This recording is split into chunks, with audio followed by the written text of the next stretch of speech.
Good evening and welcome to the San Bruno City Council and San Bruno Redevelopment Agency meeting of October 11th, 2011.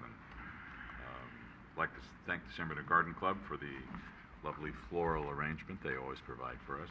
Roll call, please. Chair Mayor Ruane. Here. Vice Chair Vice Mayor Salazar. Here. Council Board Member O'Connell. Here. Council Board Member Medina. Here. Council Board Member Ibarra. Here. City Manager, would you lead us in the pledge, please? Pledge allegiance to the flag of the United States of America and to the republic for which it stands, one nation, under God, indivisible, with liberty and justice for all.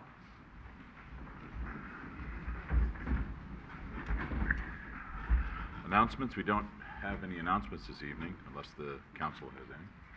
Okay. Presentations. We do have a presentation this evening. Jessica Evans, our interim San Bruno Chamber Executive Director, is going to make a presentation. At the it's okay, Florida. Thank you for letting me jump in.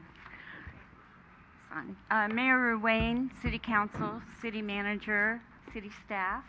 It's nice to see you all tonight, and thank you for fitting us into the agenda. I just wanted to take a minute to give you an update on the San Bruno Chamber of Commerce and my connection with the Chamber going forward.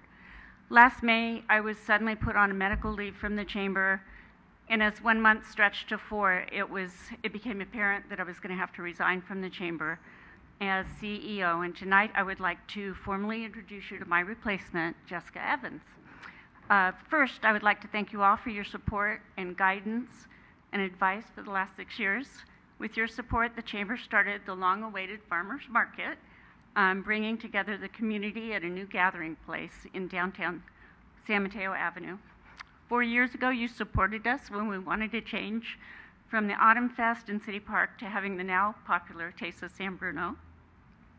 In the past 6 years, I've gotten to know each of you professionally, some of you personally, and I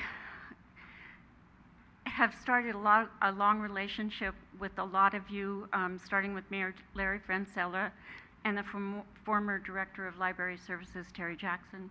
It continues with Mayor Ruane and Council members Rico Medina, Ken Ibarra, Irene O'Connell, and our newly elected Michael Salazar. And I have enjoyed working closely with Connie Jackson, Chief Telford, he's not here, Chief Haig, Randy Schwartz, Carol Bonner, Aaron Ackman, Vicki Hache, Clara Fabry, Miriam Shalit, Mark Sullivan, Steve Firpo. I just thank you all. You've been helpful to me in so many ways. I am leaving the Chamber in very capable hands. I'm so excited to have brought Jessica on board last December. She has picked up the reins and just started running from the get-go. You saw by the very successful Taste of San Bruno just last week. She's just been amazing. At this time, it gives me great pleasure to introduce you to my replacement, the Executive Director of the San Bruno Chamber of Commerce, Jessica Evans. Just real quick background, Jessica moved here in May of 2010 from Ithaca, New York, with her husband Laren and their 2 children, Milo and Charlotte. She's embraced the San Bruno community immediately. She got very involved in the San Bruno's Mother Club, and she soon became the go-to mom for places to take your children and things to do for entertainment. She has a master's degree from Cornell University, and she's worked with the Main Street programs across America. She's a lot to bring to the community. She has already proven herself to you just from the taste, and I know she's going to prove herself to you over and over again. So please welcome Jessica and give her the support that you've given me. And thank you so much.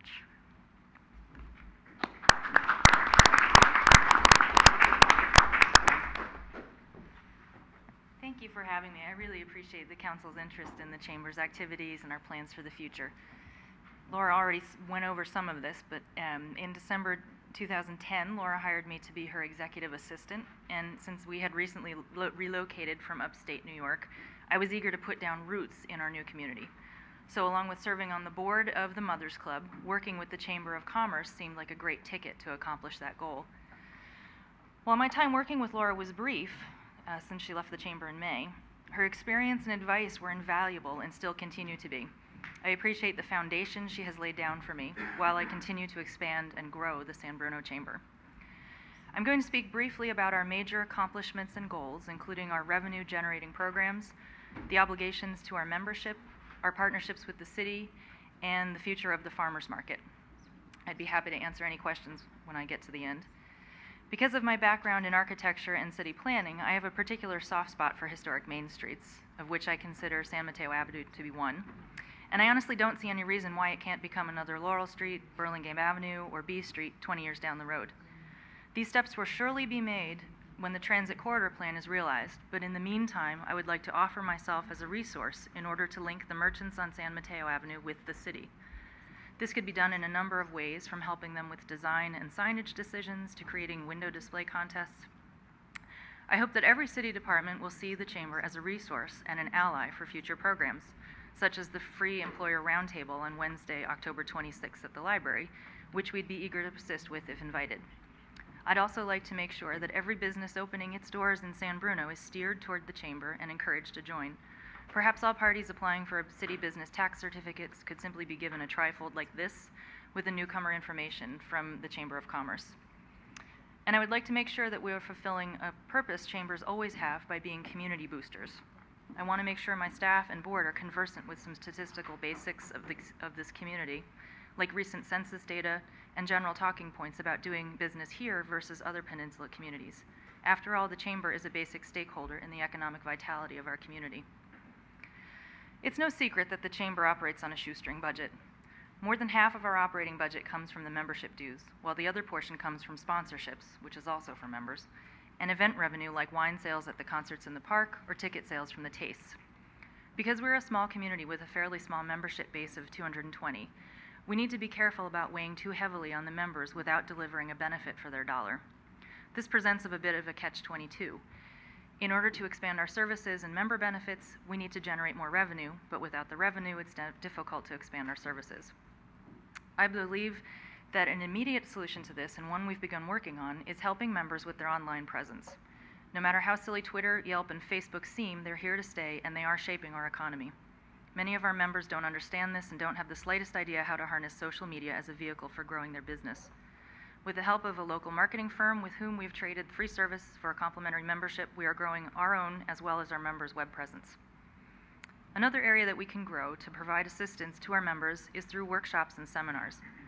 Over the past 8 months, we have partnered with the Brisbane and South San Francisco Chambers on the Tri-Chamber Seminar Series, covering topics like social media strategies and economic development in the green economy.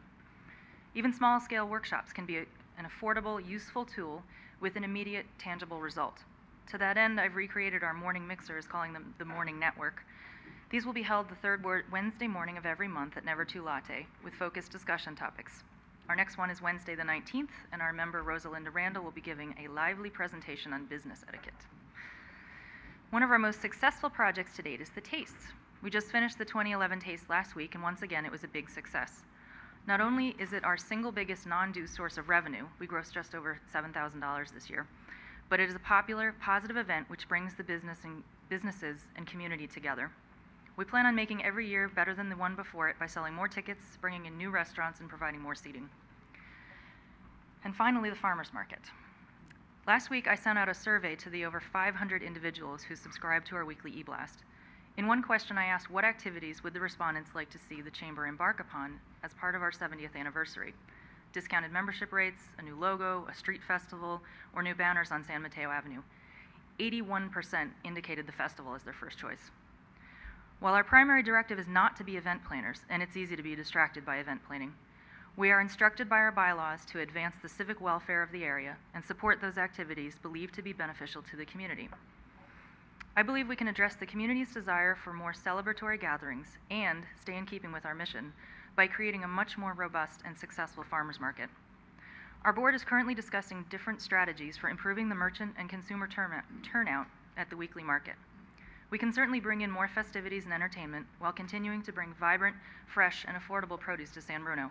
as many other communities on the peninsula are successfully doing. In closing, I'm really excited about all the potential out there. San Bruno constantly has new businesses opening, while still boasting a lot of family-owned firms that have been rooted here for decades. Our mission over the next year will be to create more bridges between the city's community and its commerce so that both can thrive. Thank you. Thank you, Jessica. Any questions of Jessica? Through the chair, if I could, I just wanted to say, welcome, Jessica, Thank you. and you have proven yourself, but I have to say, Laura, and I've told you this before, you have done such a great job with this chamber. I've been around a while, as most of us have, and you brought stability, continuity, and just brought the whole business community together, and we'll never forget you. So, take care of yourself. Now, before you leave, Laura, wait a second here. Jessica, welcome. Thank you. And I know you had to jump into a few things in the very beginning, but it worked very well. Thank you. And the taste of San Bruno last week was very well done. So we wish you a lot of luck. And although she's quite a bit shorter, you have some very big shoes to fill. I think I'm quite a bit taller. You have some very big shoes to fill. So, Yes. Laura, your vision when you first got on board, you made an awful lot of stuff happen, and you turned the chamber around, and with it, a lot of this city. So we really, really appreciate it. Thank you very much. Thank you so much for the opportunity. It was great. Good job. Look at her walk out. Now, big hug is happening in the back. Right. Okay, good. Item number 5, review of the agenda. I would like to move item 11, which is the annual redevelopment advisory board report, to right after item number 8, public hearings. Any other changes in the agenda? Okay. Approval of the minutes. City Council and Planning Commission joint special meeting of September 27, 2011, and City Council meeting of September 27, 2011. Errors, changes, submissions? Seeing none, City Clerk. I did make a little amendment to the minutes where I had listed SSOs verbatim as you said that, and I had a citizen write me a note asking me what an SSO is. So I put in brackets sanitary sewer overflow behind that. Okay. Would someone like to make a motion to approve the minutes as amended? So move. Second. Motion second on the question. All in favor? Aye. Minutes have been approved. Consent calendar. All items are considered routine or implemented earlier council action and may be enacted by one motion. There will be no separate discussion unless requested by citizen, council member, or staff. Action on the consent calendar. Move to approve. Motion and a second on the consent calendar on the question. All those in favor? Aye. So carried. Item number 8, public hearings. Notices have been published, posted, and mailed. We do not have any public hearings this evening, so we'll move right on to item number 11, which is to receive the annual report from the Redevelopment Advisory Board. Robert Rico, I'm the current chair of the report, and Mark Sullivan will have our PowerPoint up in a minute, and I will be happy to bring you up to date on what we've tried to accomplish, what we've accomplished, and what we feel our goals should be going forward.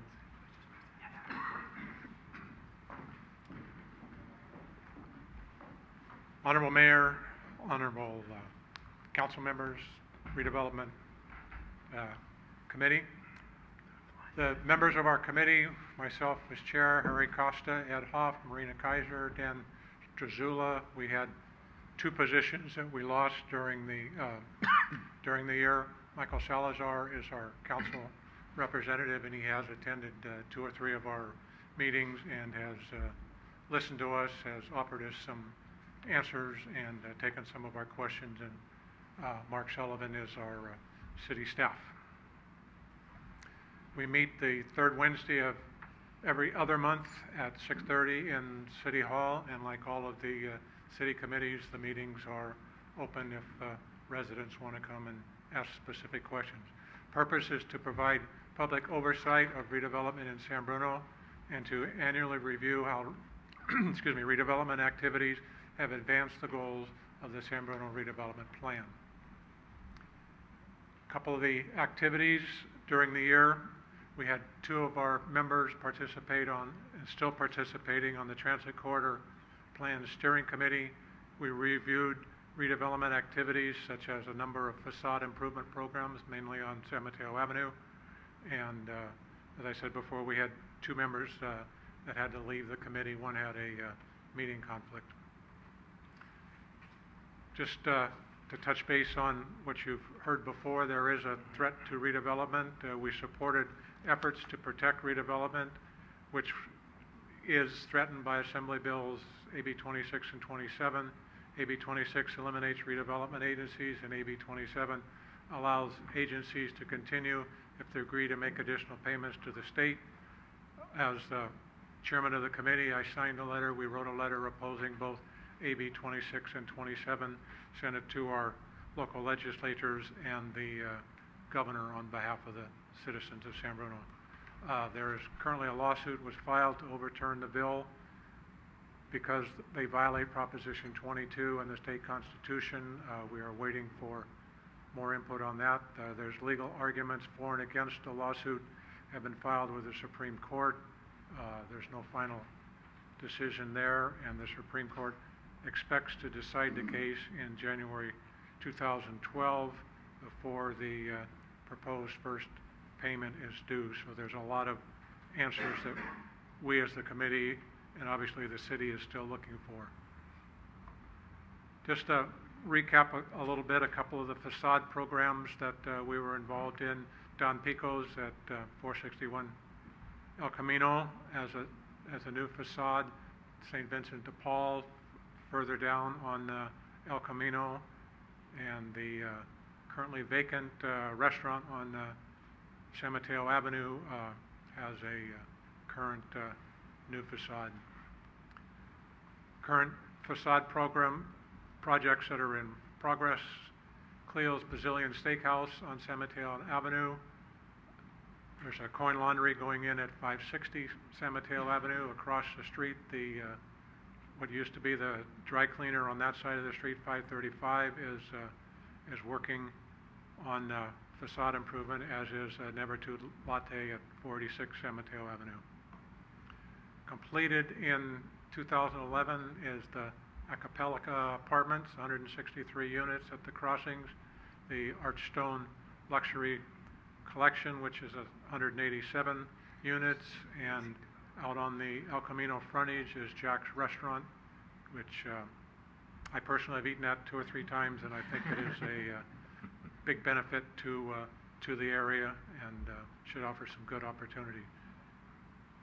We also have the Transit Corridor EIR draft was released in October. There's a 45-day public comment period through November 2011.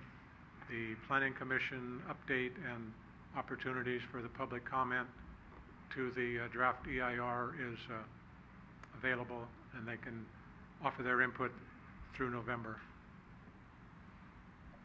And this is you can go to www.planbruno.org to see the full draft plan and the draft EIR to get all the specifics on the website. And I believe there is a hard copy in the library for those that do not have internet access.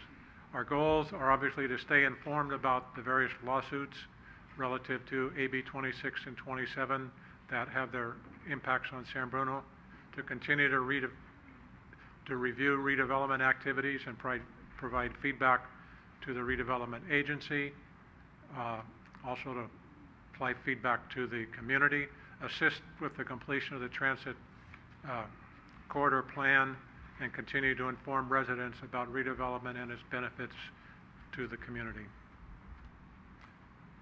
I would be happy to try to take questions or take questions back to the committee or to staff. Okay. Any questions of Mr. Rico? Comments? Ken? Uncle Bob, Yes. What's the 2 vacancies first? Can you answer to those as to how important it is that we get those filled?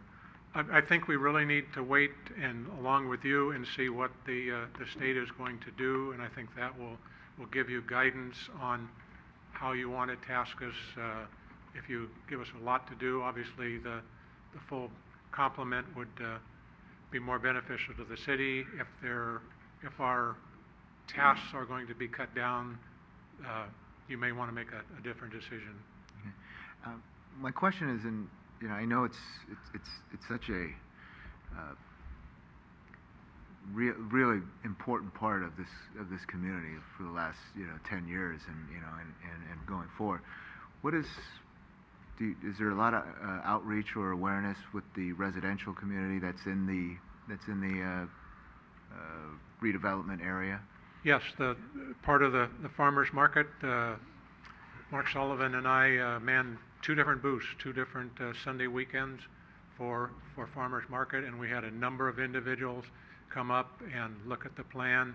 One gentleman said that he owned the building, a particular building, but it was rented out, and he just thought that this plan was going to come in and take his building out, and he was really concerned. He spent a lot of time talking to Mark and looking at the various drawings and the concepts. We put out that it was all conceptual right now, that there had been no decisions made that this particular property is going to have this on it, or we're going to take what's there and do something else with it. We had a number of individuals stop by both of those 2 weekends that had a one-on-one, and I think went away feeling better that the city wasn't just going to demand something or not take the public input. Mark took real good notes, and I'm sure he felt, and he can obviously speak to this if he wants, that it was very productive, and it was very good outreach. Great, thank you. Good. Anyone else? Just to you and the rest of the board, as I always tell you, boards, commissions, and committees are the lifeblood of this city. We just couldn't do it. It's all volunteer, and people that are watching just don't realize how important it is and how much time individuals put in. So redevelopment has turned this town around quite a bit. We have, Thank you. I will share it with our at the crossing alone, I mean, we had nothing there now, and we have 1,063 units and some more retail to come. So that's just the crossing. It doesn't include Tanforan and all the other things that have happened. So we really appreciate your efforts. Thank you very much. Thank you. Thank you, Mark. Item number 9, public comment on items not on the agenda. It is the council's policy to refer matters raised in this forum to staff for investigation and interaction where appropriate. The Brown Act prohibits the council from discussing or acting upon any matter not agendized pursuant to state law. Would anyone like to address the council under public comment? Yes, sir. Robert Riegel. I've got a big head, I wear 2 hats. I'm here on behalf of my position as your trustee on the San Mateo County Mosquito and Vector Control District, and I just wanted to read not a press release as much, but I wanted to bring you up to date. The San Mateo County Mosquito and Vector Control District received notification of its first West Nile virus positive bird in San Bruno on October 4th. This is a low-level positive, meaning it's a bird that was exposed some time ago and survived the infection. With low-level positives like this, the district does not do a press release because it does not indicate an immediate disease risk. Low-level positives are simply an indication that the disease was present in the past somewhere in the area the animal traveled. Excuse me, this positive was a crow picked up in San Bruno on the east side near 280 in the vicinity of Grundy Park. It was collected on September 22nd. Santa Clara County has also notified our district that they detected West Nile virus in a squirrel in Palo Alto about half a mile from our border at the end of September. Our district cooperated with them in collecting mosquitoes and testing in Menlo Park and East Palo Alto. All mosquitoes in the area on both sides of the border were negative for West Nile virus. We are continuing intensified monitoring of adult mosquito populations throughout East Palo Alto and Menlo Park. No fogging is planned at this time because West Nile virus has not been detected in mosquitoes to date, and the density of adult mosquitoes is low. We're continuing extensive treatment of catch basins throughout both cities, and all local larval sources have been re-inspected and treated as needed. The district asks that all residents who find dead birds, particularly crows, ravens, and jays, report them to 1-877 West Nile virus WNV bird. I'll give Carol the other phone number, The district has requested that San Bernardino Cable run an information slide asking residents finding dead birds to also call this number. Again, thank you to the city and San Bernardino Cable for helping get this information out to your residents. Should you have any additional questions, they can be directed to the district at 344-8592. All right, thank you very much. Anyone else in public comment? All right, move right on to conduct of business. Our first item is item A, adopt a resolution authorizing the city manager to purchase cable television, catching equipment, and high-definition digital video recorder set-top boxes in the amount of $152,185.71.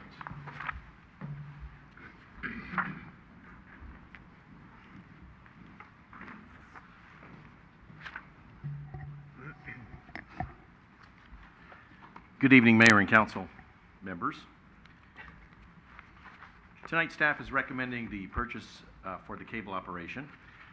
The equipment we're asking for is in the CIP budget, but pending approval, we are asking for the purchase to be made at this time. Each fiscal year, staff inventories and projects the set-top box needs for the current year, taking into account potential growth, marketing opportunities, and age or features of the existing devices. As HD televisions become more prevalent in the community, the need to support them with HD equipment becomes important, as our competitors offer similar opportunities, including multiple room recording and other features. To replenish our inventory of high-definition set-top boxes and HD digital video recorders, and to take advantage of the new features, we're recommending the purchase of 200 HD boxes and 100 digital video recorders for the remainder of the fiscal year. The second item we're requesting to purchase is an internet site caching system to enhance the end-user experience for those in the city's internet service and reduce the current bandwidth costs to the cable department. While the cable department's internet service is fast and robust, staff is always looking ahead at ways to improve the service and to prepare for future needs. As internet and bandwidth usage increases, costly circuit purchases may become necessary. However, for several months, and most recently at the NCTC Cable Trade Show in San Francisco that we all attended, staff researched products that provide a means to improve the customer experience, save bandwidth, and offer faster downloads without the need to purchase a new circuit to accomplish this. This product is a caching appliance that offers a means by which the content of the most popular San Bruno end-user sites, by aggregate, is stored and automatically configured for caching. By storing the content on a local caching server in San Bruno, it eliminates the need for the content to be delivered by traveling all the way back to and from the original website server location.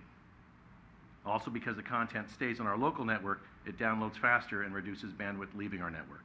I thought I might take a moment to try to explain that because it might be difficult to grasp. So you have your end user in San Bruno, and you have the hub at the head end, and that's our equipment. And then we have the cloud, the internet site, wherever you're downloading content from. So the user asks for this content, let's say it's a YouTube video, and if lots of users are asking for it, this caching system will take that content and store it on our network. So now the user just has to go here to our network to grab that and does not go all the way out to the cloud to download. It's that bandwidth that we're using to go back and forth to their server is not being used, and that's how we can reduce the cost. Is that a little better? The equipment is rated at a maximum of 35% bandwidth savings.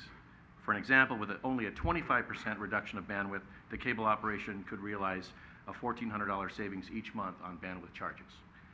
While other caching products do exist, this vendor is the only one that provides a comprehensive caching system with a full range of protocols supported. There are over 3,000 of these units sold worldwide.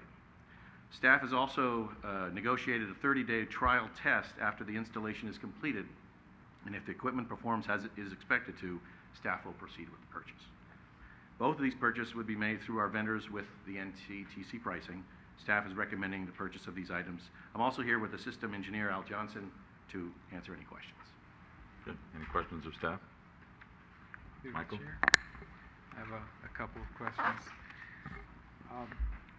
Regarding the set-top boxes, I'm wondering on an annual rate, how many of the existing boxes are retired and have to be replaced, and how much of the 200 that you're currently requesting are to fill anticipated growth versus actual numbers that will need to be replaced? I would say that right now in the warehouse, we have about 200 plus DVRs and HD boxes that are older style that do not have the HDMI cables, which people do not want to use. So I'm trying to find a buyer for them to so we can use that money to replace the new ones. But that's why we need to keep up with the new boxes and styles, because the newer TVs that are coming out now do not have component cables. They just have HDMI cables, and those boxes do not have that. So we have a bunch of them sitting in the warehouse. Okay. And then on a go-forward basis, is there any plan to, or has there been in the past a plan to replace these boxes periodically as an operating cost versus as a capital cost? These boxes can last us up to 10 years, so we do buy them as a capital cost. And also, we reserve, these newer boxes will be reserved for folks that want to take advantage of the MOCA program, which is multiple room DVR recording. So we won't just, we have, like I said, we have 200 boxes that we can replace with, but as new TVs only have this certain HDMI input, and folks that want this new multiple room recording, that's what this is geared to. And we've actually been installing quite a few of those lately. Okay. And does the monthly fee for that particular device, does that recapture some of this expense? Yes, Councilman. The monthly fee is captured in a 2-year program. Okay. And then regarding the caching device, what sort of historical data do we have on usage? Because I'm wondering, when we get our 30-day run of this, do we have a good understanding of how the demand for the bandwidth varies over the year?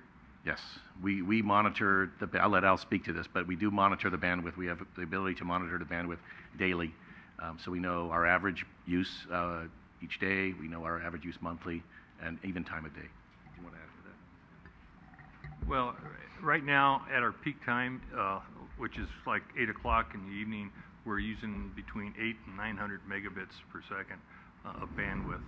And if this system works as expected, that should bring it down to roughly 600, which would be a big savings dollar-wise, and be a good incentive for the customers too.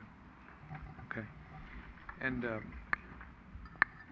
somewhere in here, I think it said that we're currently, on average, using 600 megabits of the 1,000 megabits that are available.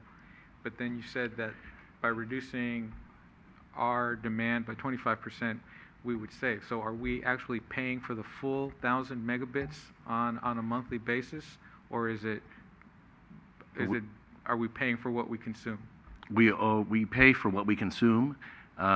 We have a base that we pay monthly to each of the circuits, and then we have something called burstable. So if we go over that, then we do pay on top of that, and that's what we're hoping to either eliminate or definitely reduce, that burstable charge. Okay, thank you. Through the chair. Yes, Rico. Real quick. So the lifespan is about 10 years. And do we have an idea or a thought, of course we can't predict the future, that maybe in 5-6 years those will become obsolete? That's in the case of the ones that Ms. Johnson's trying to sell to somebody? With new technology, as you say, new technology, we don't really know exactly what's going to be out there, but we do know that that the HD product, the boxes still are good. The only thing is that the new televisions that are made today do not have certain connectors on them that our old boxes have. So we need to upgrade our HD boxes. But we have boxes in the field that have been out there for 10 years, so they're still in use today. But that's why we're buying a smaller quantity also, so that we don't set ourselves up just to have only one type. I mean, it's my understanding, and correct me, Mr. Furbo, is that with the campaign that's been pursued out in the community, and it has netted some results, that maybe the concern is also we want to have ample equipment available in order to meet those needs so that when we offer something to those prospective customers that we're able to fulfill their orders? You're correct, Councilman. And also, we all know that the holiday season is upon us, and there'll be folks buying new television sets, and at that time of year we get lots of requests to install HD boxes, so we want to have ample supply for that as well. And I would assume, based on one of the items costing about 164, the other one about 310, and what we're charging 8 plus and 12 plus, that through the lifetime we would be able to make up for the cost of the item down the road. We will be able to, yes. Thank you. Any other questions? Action? I'll introduce the resolution. Councilmember O'Connell. Aye. Councilmember Medina. Aye. Councilmember Ibarra. Vice Mayor Salazar. Aye. Mayor Ruane. Aye. Item 10B, adopt a resolution authorizing the city manager to execute a contract with DKS Associates for a not-to-exceed amount of $83,000 to provide engineering design services for the Commodore Drive pedestrian access project.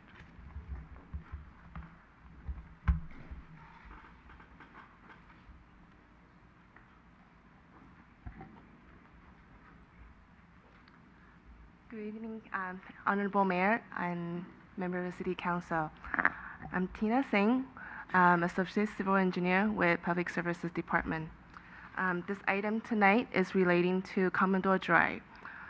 As you're aware, Commodore Drive is one of the city routes that pedestrians use frequently to get to and from the San Bruno BART station, the crossing, the National Archive building, local park, school, and Bay Hill Shopping Center. However, Commodore Drive between Palos Verdes School and the crossing development lacks any sidewalk. Pedestrians generally walk in street alongside with vehicular traffic. The objective of this project is to improve safety and to create a continuous pedestrian system by constructing sidewalk alongside this section of Commodore Drive. A little bit background about this project. A petition including 121 residents and from the workers at the Archive building was submitted to the Traffic Safety and Parking Committee and the Bicycle and Pedestrian Advisory Committee in 2008 requesting pedestrian facility improvements along this section of Commodore Drive. In the following year, City applied and received $160,000 of grant funds to construct the proposed project. The original project scope for this project include concrete sidewalk, curb and gutter, accessible ramps, and pedestrian scale lighting. An added component of the project since then is the pavement rehab. In this past July, staff meet with the City Council Infrastructure Subcommittee and informed them of these project elements and the potential increase in design and construction costs due to the added pavement rehab component. Requests for proposals were sent to 31 engineering firms for engineering design services. We received three proposals. DKS Associate was selected as the most qualified based on their proposal and interview. DKS proposed to perform the engineering services in the amount of $83,000. This fee includes design services for the pedestrian facilities, pavement rehab, and lighting. DKS had performed other and complete other engineering services in the city for the city in the past. The grant requires construction expenses be incurred by end of July 2012. Based on the current timeline, the construction of the proposed project will be completed by June 2012 and will meet the grant deadline. The item in front of you tonight is specifically for the design contract for this project. However, your decision will frame the design scope and might increase project cost. The original project estimate is $320,000. This amount should be sufficient to include design and construction for pedestrian facility and lighting. Project estimate might be increased to $360,000 if the scope includes design and construction of pedestrian facilities and pavement rehab. Project estimate might also increase up to $400,000 if the scope includes what we had discussed, the design and construction for pedestrian facility, pavement rehab, and lighting. There are 4 different options how the City Council could act on this action in regarding the design services contract. Staff recommendation is to approve the contract in an amount of $83,000 for the design for pedestrian facility, pavement rehab, and lighting, or approve the contract in an amount of $76,000 to design pedestrian facility and lighting, or approve the contract in an amount of $83,000 to design pedestrian facility, pavement rehab, lighting, but to delay the lighting installation to in a future day, or ultimately not to proceed with the project. As I stated earlier, our recommendation is for the City Council to consider to approve and authorize the City Manager to execute a contract in an amount of $83,000 with DKS Associate. The next step for staff, if approved, is to complete design, and staff will provide an update of the project budget when returned to the City Council with a recommendation to award a construction contract. With that, any question?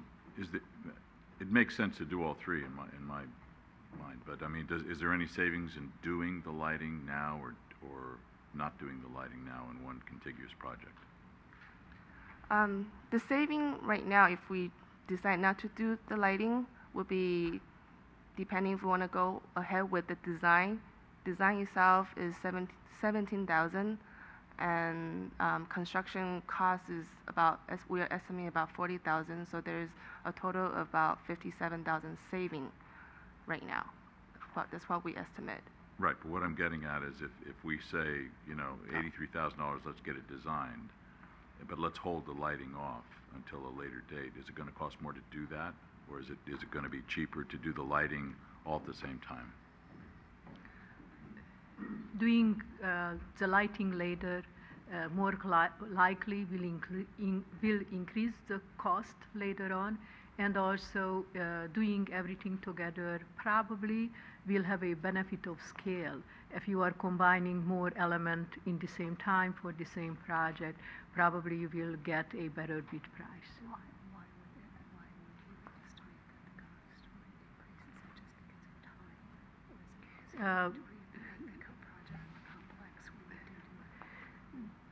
It's my assumption that the reason if you will delay the lighting and you will construct the lighting separately, in time the construction cost has the tendency to increase, that in time the construction cost will increase. And if you will have only just this small project later on to any contractor to bid on, typically for smaller job is a relative higher construction cost. Okay, so we can get it all designed for $83,000, but if we delay the installation of the lighting, it could cost us more later if we don't do it now. Yes, you Okay. are correct. All right. To the chair. Ken?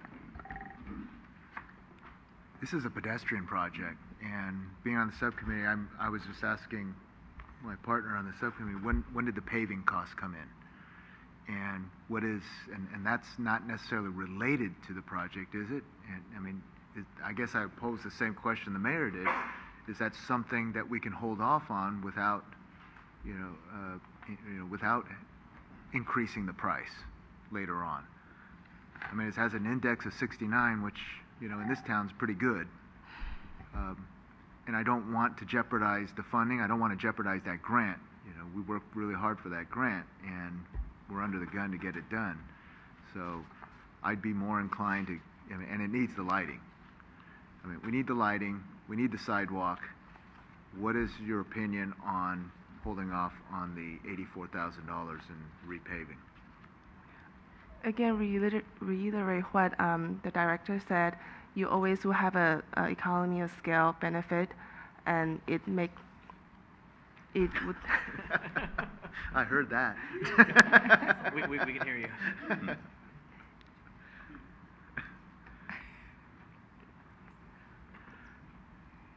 It would make sense to do a project in the same area now or later because the payment, as you said, the PCI index is at 69, and comparably, the appropriate rehab treatment would be overlay. And as I said, it would be a good time to do it together. Right, And as far as rehabbing a street, but you're gonna get a different contractor to do the street than you would, I mean, it's not like you're gonna bring out the same contractor to do the street as you did with the sidewalk. It doesn't jeopardize the integrity of the project as a pedestrian project, with full lighting, and good sidewalk. You are absolutely right, and the paving itself could be incorporated, next phase on the paving, neighborhood paving project, and could be incorporated with other paving projects throughout the city. One technical reason why initially this was thought that would be the appropriate thing to combine with this project at this time, that the design not being done for this project, the issue came up that maybe you have to shift a little bit the alignment, depending how the right-of-way issue will be clarified and how exactly the layout of the sidewalk will looks like, that maybe you will have to shift the pavement, and then how that pavement will looks like after the sidewalk will be constructed, not knowing exactly right now how that design will looks like. And that would be the only technical reason And why. I recall that being an Yes. issue. I mean, do we have any more information on the right-of-way? This is basically for you to act on awarding the design, Okay. and no detailed design work was done yet on this project, and the department is not knowledgeable enough exactly how the final layout of the project will look like. Through the chair. Irene? Actually, one of my questions was, why do we need to design the asphalt? Because we're just throwing asphalt over what's there. But from what you just said, that's not what we're going to do. We're going to have the designer look at what needs to be done to make that whole area safer. I've driven by there and walked by there many times, and it is the most bizarre way to get around you've ever want to encounter. And I, for one, think the fact that you're going to redesign the roadway to go with the new lighting and the new sidewalk is very important. So I think that should be done. When we do this also, could we look at some signage? It's one way this way and one way that way, and you're supposed to go around, and it's a very weird setup if you don't know if you haven't used it before. So I think it might need some improved signage as well. And absolutely, definitely lighting, because it can be dark and scary in there. That was my question, which you already answered. Okay. Certainly, the signing will be considered as part of the design and will be implemented as part of the project. Good. Anything else? Through the chair. Michael? I was wondering what sort of pedestrian traffic patterns you have through that area. I noticed you said that residents and the employees of the National Archive presented the issue. I think the hours of the National Archive are 8 to 4:30 p.m. So I'm wondering if you have very little pedestrian traffic through nighttime hours, how critical is the lighting? And is that something that could be deferred? Maybe have the infrastructure put in for the lighting, but then not move forward on the lighting project, which I imagine might be a more cost impacting project or part of the project. in the design request for proposal, we request the submitting or the firms to include a lighting assessment. So that will be done during design, and with that result from the assessment, we can clearly have an idea whether lighting is necessary in this area or not. So there is an optional, lighting design is an optional service. Okay. And we could decide then whether to include that or not in the construction aspect of the project. So we have no idea. Okay, I understand. Thank you. Okay. Anything else? City Manager? Mr. Mayor, if I might, staff devoted considerable effort to providing alternatives for the City Council's consideration in recognition at this early stage of this project's development that there may be a budget issue when it comes time to award a construction contract. And obviously, as the staff has informed you, we won't know that until the project is actually designed and then put out for bid and the bids are received. What I would suggest, because I am hearing some interest on the part of the council, to have the opportunity to determine what components of the project you would like to construct at the time when you know whether it's going to be, what the funding situation and the cost of the project is going to be. We can certainly structure the bid in a manner that allows those choices to still be available. You certainly have the choice, as the staff has outlined tonight, to delete items from the design, but you also have the opportunity to deal with this at the stage where the construction contract is awarded and you know what the lighting, for example, is going to cost. You will have then designed it, as you indicated earlier, and have the opportunity to leave it in or not. Same with the pavement. Okay. Any other questions? Yeah. Well, I'm all in favor of doing the complete project. I don't think we need to come back in a few years or 5 years and and redo it.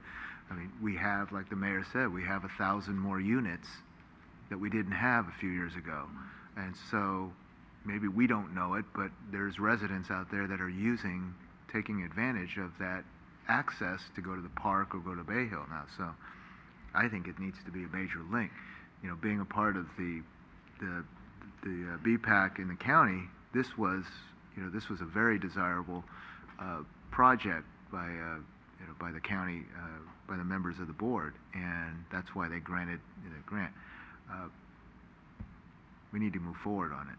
So I think if do we approve the study, the design first, and then you'll come back with the bid? Is that how we're going to do this? That's correct. Okay. Sounded almost like an introduction of the resolution. I'd like to introduce a resolution to move this along and approve the design. Thank you. Councilmember Ibarra? Aye. Councilmember O'Connell? Aye. Councilmember Medina? Aye. Vice Mayor Salazar? Aye. Mayor Ruane? Aye. Item 10C, provide direction to staff regarding the schedule and funding for the Lions Field Synthetic Grass Project.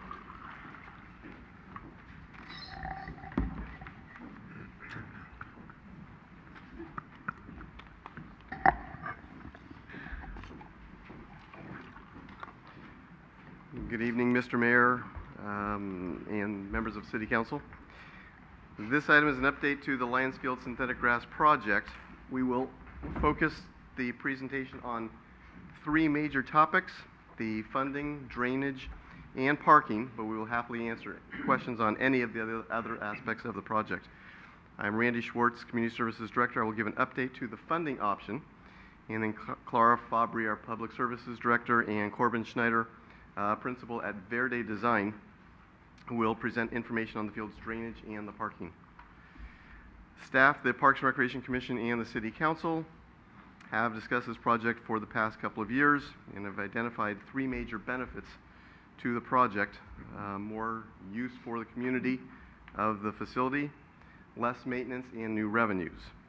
The engineer's estimate for the total project cost is $1.8 million. $1.5 million of that is for the field. The additional $300,000 is for a separate restroom and snack shack facility.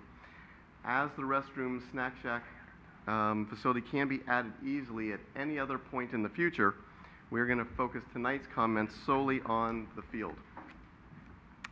Towards the $1.5 million estimate, the City Council has expressed an interest in using $1 million of the Parks and Lieu Fund, which would leave a gap of $500,000 to be closed via donations, sponsorships, grant funds, etc. Staff has been working with the nonprofit field users to identify sources and to seek funds to close that $500,000 gap. We have not received any funds to date. We are waiting to hear from a few grant requests. Pee Wee Baseball has submitted an application for a $200,000 community grant from PG&E. Staff has completed applications for a $2 million California State Proposition 84 grant, and we have begun discussions with ESPN. Several of the field user groups have also suggested contributing to this project through a combination of league fundraisers as well as player assessments. If the City Council agrees with this approach, staff would formalize the league's contributions in a multi-year agreement between the city and the individual leagues, so that if we would assess the leagues a certain amount of money over a certain period of time, probably something based upon number of players in the league, so that the larger leagues would be paying a little bit more, or the groups that would be using the field would be paying a little bit more than some of the smaller organizations in the city. As there is no formal agreement in place with any of the leagues, and as we will not hear of the results of some of the grant requests until the spring, the only funding source staff has been able to identify as of now is the Parks and Lieu fee, which has a current balance of $1.9 million. Contribution of the entire $1.5 million Park and Lieu fee will not affect the potential to receive any of the grant funds that staff or the nonprofits have already applied for. Just to clarify, so if the city moves forward using Park and Lieu fees with it, the grant through Proposition 84 is still available to us. Excuse me, Randy. So what you're saying is if we decide to spend $1.5 million and we get another $500,000 over a period of time from grants, we can backfill the in lieu account? We can do that if we receive the grant funds, although there's no guarantee that those grant funds would come in. Right. So it's a little bit of a two-edged sword, but we still would be able to receive those money. We're still eligible. If the City Council chooses not to appropriate the entire amount from the Parks and Lieu fees at this time, staff would then recommend delaying the project until the funds are secured. And I will now turn the presentation over to Clara and Corbin to discuss field drainage and parking, and I will be available for questions.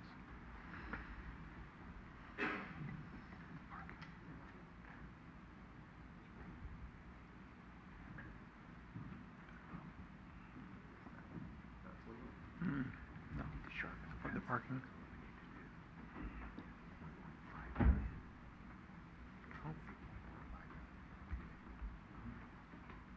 No.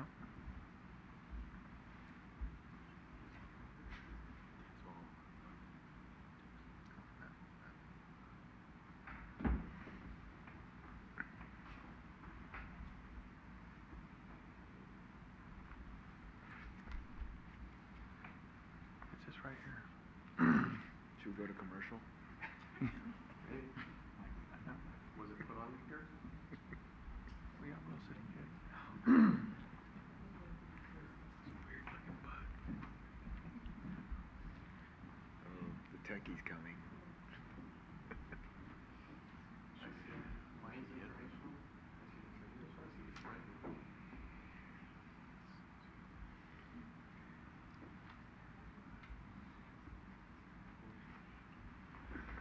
You gonna score in a baseball game?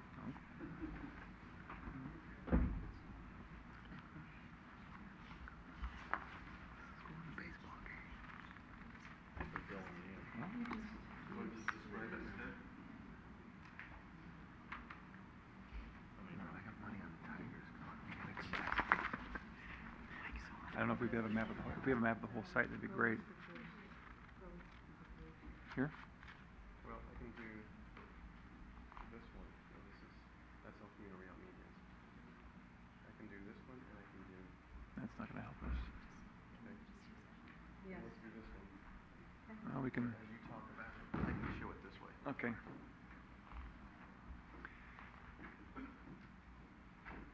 it's a little abbreviated map compared to what we had, what Will had put on there, or at least thought he had put on there. We're going to work on top of the drainage first?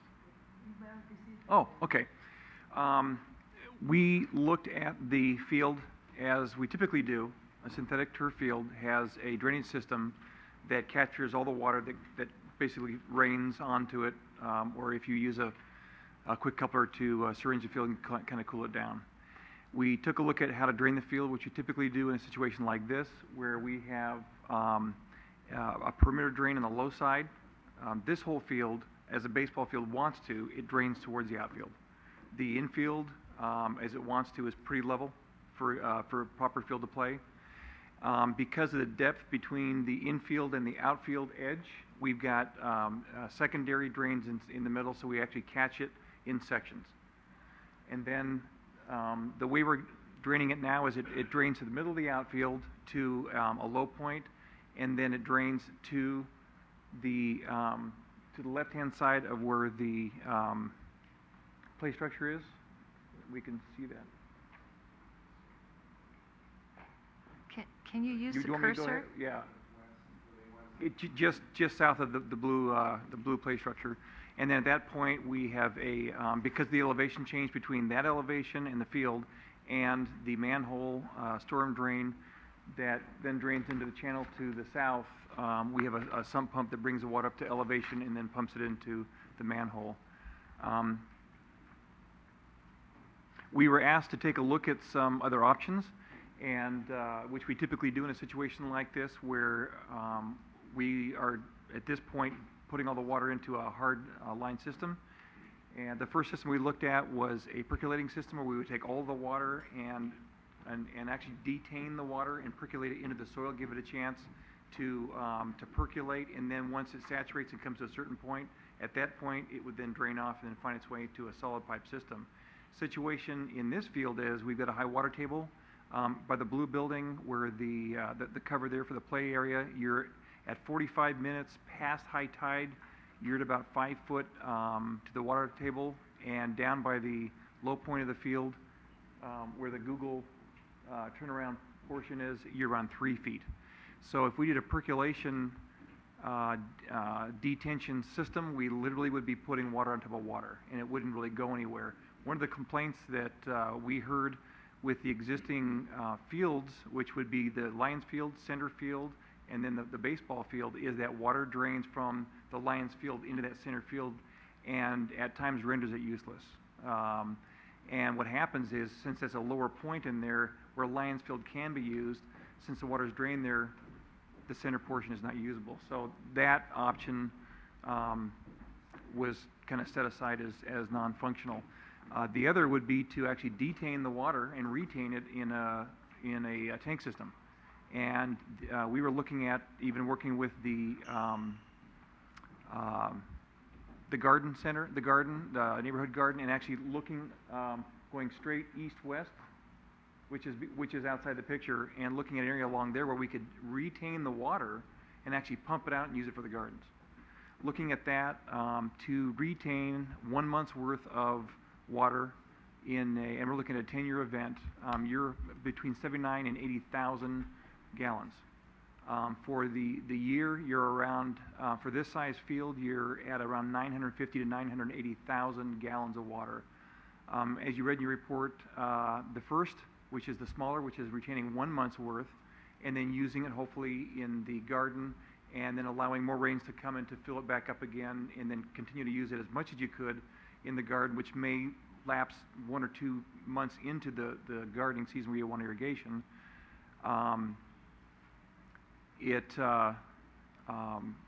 Very large tanks, and you're talking around $200,000 just for the tanks, the pump, the filter, to get it back up into the garden area. If we were to detain it and retain it for a year's worth of water, you're looking around $2 million. And a lot of that cost is in the tank, and the pumps actually get larger the further you get into the bigger tanks. But what the situation we also ran into was you've got these large tanks which would have to be long and below grade, because there's nowhere to put it above grade. So you put it below grade, and now you've compromised the water table. So it's going to want to push that tank up. So we would be doing some extensive pier work, concrete piers, and then some cabling to keep that tank in the ground so it wouldn't start floating when it gets empty in the summertime when the water table rises at high tide. So those were the three options we went through. The option at this point that we're using is to drain the field, capture the water, stop it from moving towards the center field, and then take that through a sump pump into the hard pipe system. The system drains, as you can see on this map, it drains to the south through First Street into the channel. And at this point, the channel, the capacity of the channel is wide open. When you go out there, when it's not raining, there's not a lot of water moving in there. In fact, it's rather stagnant. So the channel's got plenty of capacity. One of the concerns was that, are you going to move that water to the north up to Angus? And that's not the direction we're going. We're actually going the opposite direction.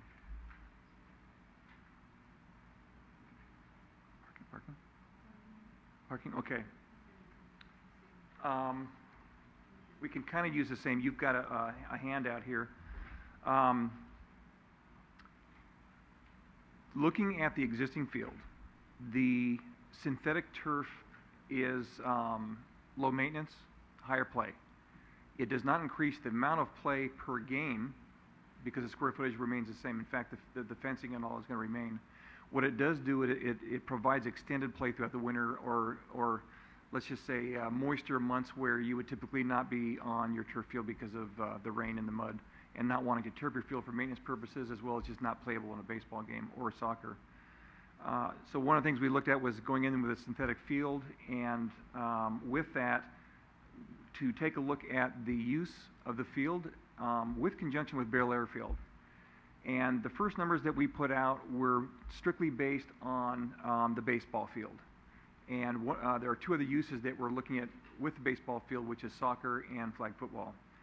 So in looking at the numbers for the baseball, having 2 teams on the field, or four teams in the field, 2 teams in the field, and then 2 waiting. So you have the ability to stage people to get ready to play the next game. You're looking at 45 people, and there's a formula that we go through. We actually look through a number of different studies, and they're actually very, very conservative, and we felt the numbers were way lower than you're going to get in a typical field. We talked to the users, and they pretty well confirmed those numbers. You know, the numbers you're looking at are more appropriate than numbers we had from other surveys.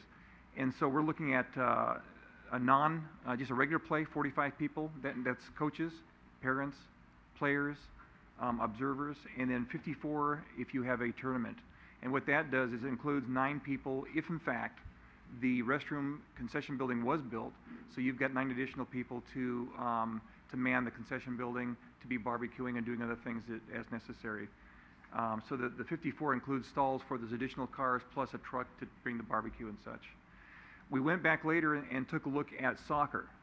Soccer, you are not in the stands. You've got people right on the field observing the game, so the numbers are higher. You have the ability to really bring out a crowd out there, and if you've been to a soccer game with your kids, you can really bring out a crowd. And so when we took a look at the numbers with the same formula, looking at observers, players, coaches, and referees, we come in at a regular play at 34 people. When you get a tournament going where you've got multiple teams on the field to be warming up, practicing, and then playing the game, you're around 62 people. And that also includes, you're basically 55 people, plus that includes additional people for your concession stands, if in fact that's built. Right now, if you look at the handout that you've got, looks like Will's trying to get the color in there. On the existing Lions field, to the south of the field, we've got 35 parking stalls, and then 2 ADA stalls. Also in use right now by Lions Field is up above Lions Field by the pump house.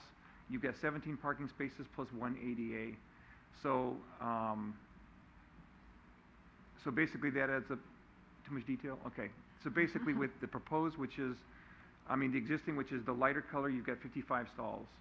With the other existing stalls that would be able to be used would be right in front of the school you've got an additional 37 stalls. Both these together equal 92 stalls.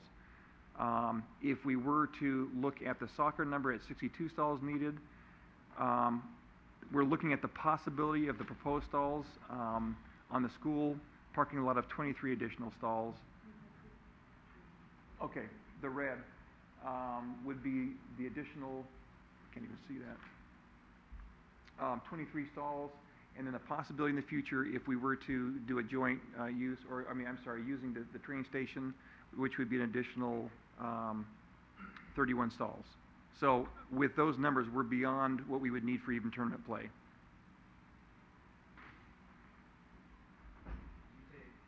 You said the train 31, or you mean 71? I'm sorry, I'm looking up higher. 71 stalls, right, and that includes ADA parking. So with that, we are with the baseball play. We can match our need with the soccer play in a tournament situation. We would need additional stalls.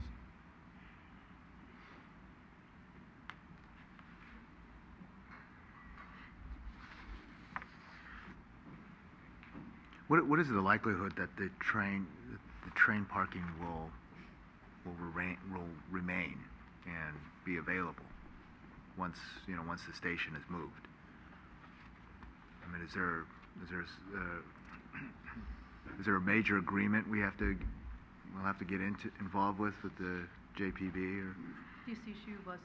This issue was raised with JPB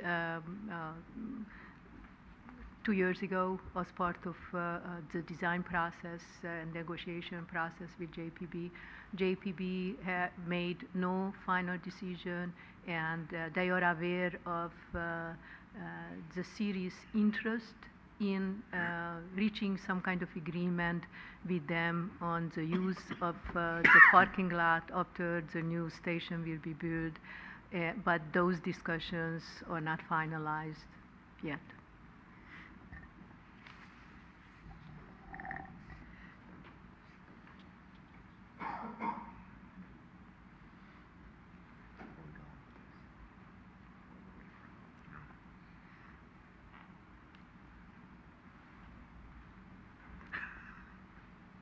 Questions of staff?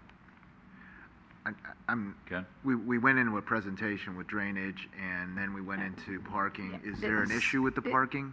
I know there was an issue with drainage. There's always a concern, and I've seen the emails and things. But the parking, I mean, are we just is that just the presentation? The purpose of the presentation tonight is to tie off the Council's interest in receiving detailed information on both of those technical topics, the drainage and the parking.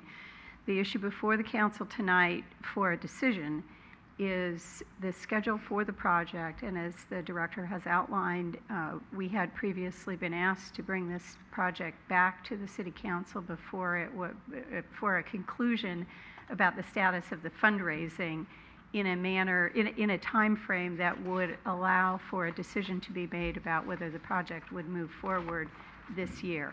We're at the point where that decision needs to be made, and as you've heard from the Director, the funds anticipated or the direction of the City Council to proceed and to secure funding through alternative sources other than the Park and Luffy Fund for the remaining $500,000 needed for the project has not been accomplished as of this point, and so the decision before the Council tonight is really about the schedule for the project, whether to proceed with construction this year, and that would require the intent to use Park and Luffy funds for the full amount of the project, or for the project to be deferred until adequate funds can be secured to complete the project.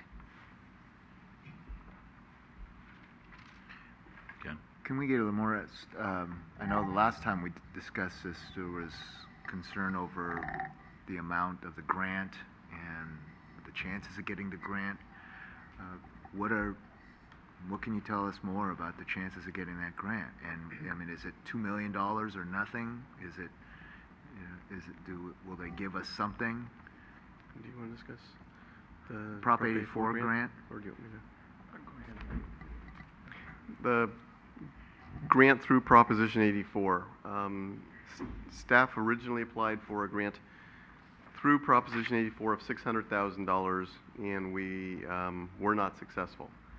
However, that was before all of the engineering work and all of the detailed work was put into it. After more information was found and additional funds were made available through Proposition 84, staff submitted another grant to cover the entire amount. I don't know if we want to discuss the odds. I'm not sure I know that well enough. There's really, really no way to say odds. We won't know till, I think, December or January, spring. We are on the short list. It all depends on which way they want to go and spend their money. We're in the second phase of it. They've got funds that would cover us. It's just a matter of if this project is chosen.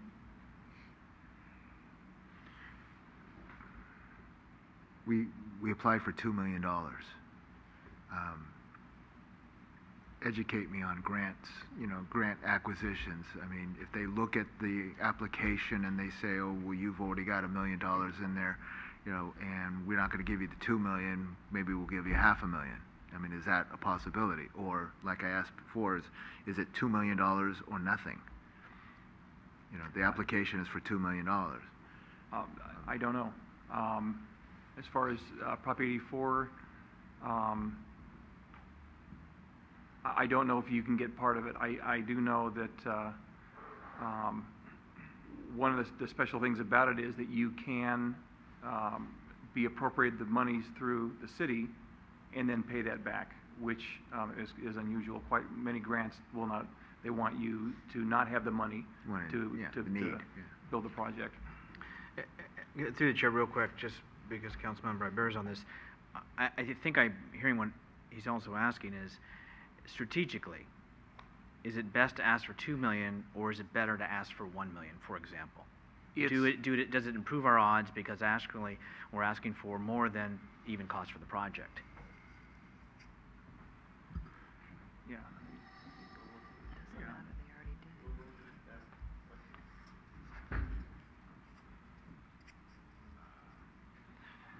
Somebody calling on me? No. Hi, Will Anderson, staff engineer, public Right into services. the microphone, Will. Yeah. Will, why don't you stand at the podium? It'd be easier for you.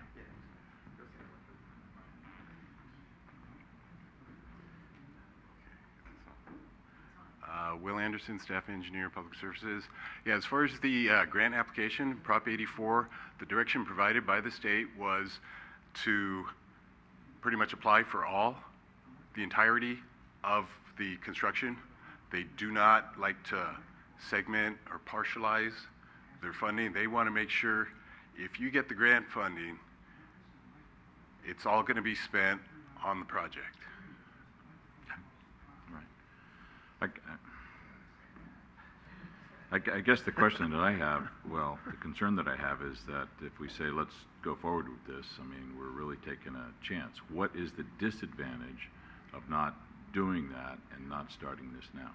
Is there a financial disadvantage? Is there obviously we have to put the field off, but what's the disadvantage? There's a slight disadvantage financially if we delay the project. But in looking at the total scope of the project, I don't want to say it's a significant amount.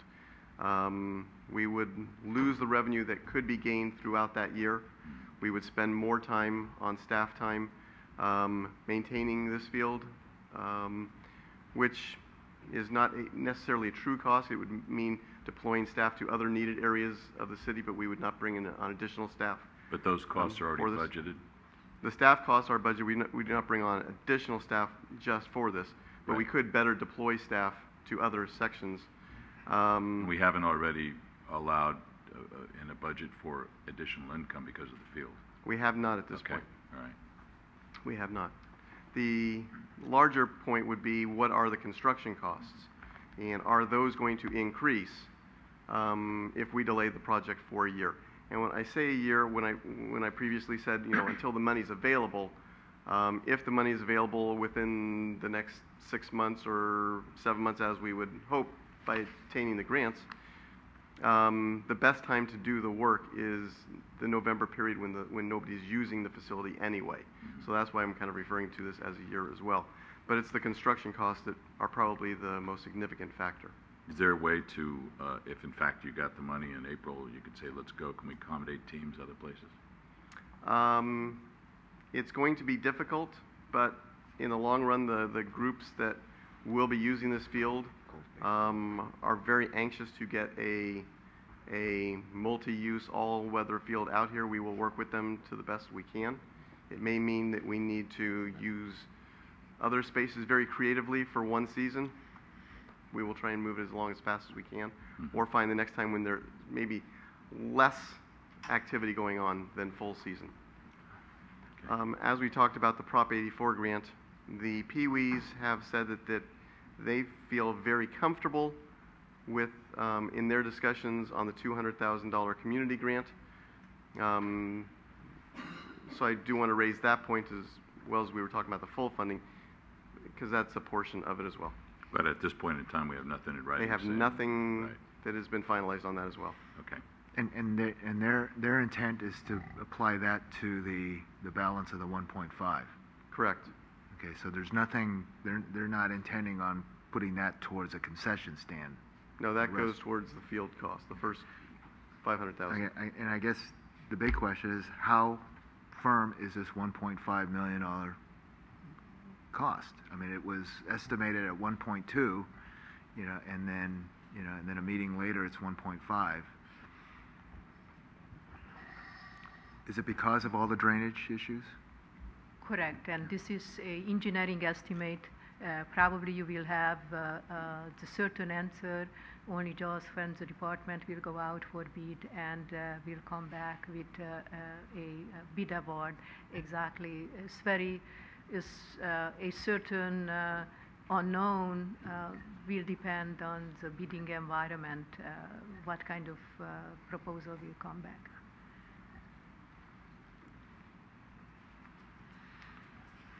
Okay, I see a member of the public wanted to speak. Please state your name and street address. Alan Lubke, Fleetwood Drive. I have a couple of questions and a comment. Question number one, the initials JPB were mentioned. What is JPB and what is the relationship of JPB to this project? Okay, we'll get that for you. You'll get it for me? Right now, yeah. Continue Somebody's with your getting it? questions. Somebody's getting it? Pardon me? Continue with your questions. Oh, continue with my question. What is the composition of the infields? Is this solid turf all the way through, or are there, and along that line, is the baseball field adaptable to softball? And the comment is, it's not too early in this process to seek out possibly additional users to make a little income. There is a National Association of Senior Softball Players that travel all over the world, and there's probably still somebody who does who's taken Eddie Fainer's place. It's not too early to solicit, those kind of projects. I'm certain those teams would love to come somewhere very near to San Francisco and enjoy all the benefits of that. Okay, that's it. Thank you. All right, JPB, Joint Powers Board. The Joint Powers Board, and they are the group that operates lots of the transportation, which would include the train lot. So as we're talking about the parking at the train station, existing train station, the JPB is the authority that oversees the use of that lot. So JPB is Joint Powers Board. In terms of the composition of the infield, it would be the same type of material as the rest of the field. It would just be colored differently. So the whole thing would be a synthetic grass material.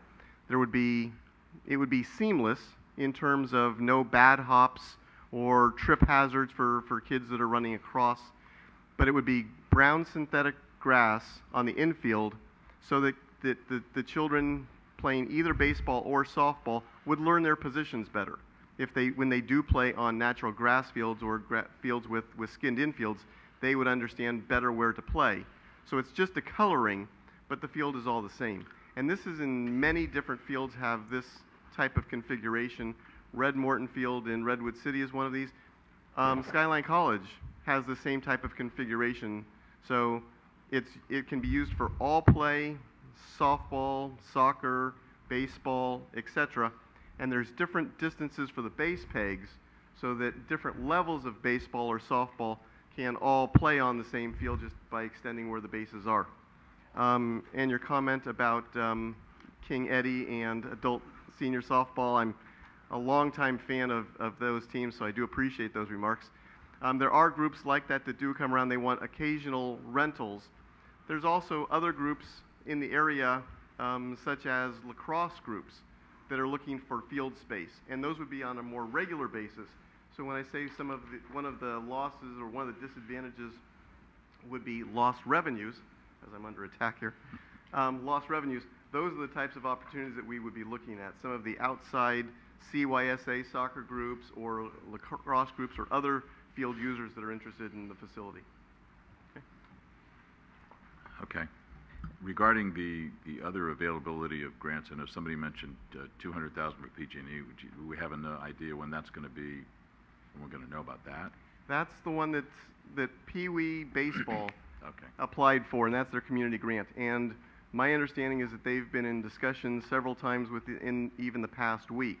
And the grant would be made to Pee Wee Baseball, but Pee Wee Baseball applied on behalf of Pee Wee and the other nonprofits such as San Bruno AYSO and et cetera, of those groups.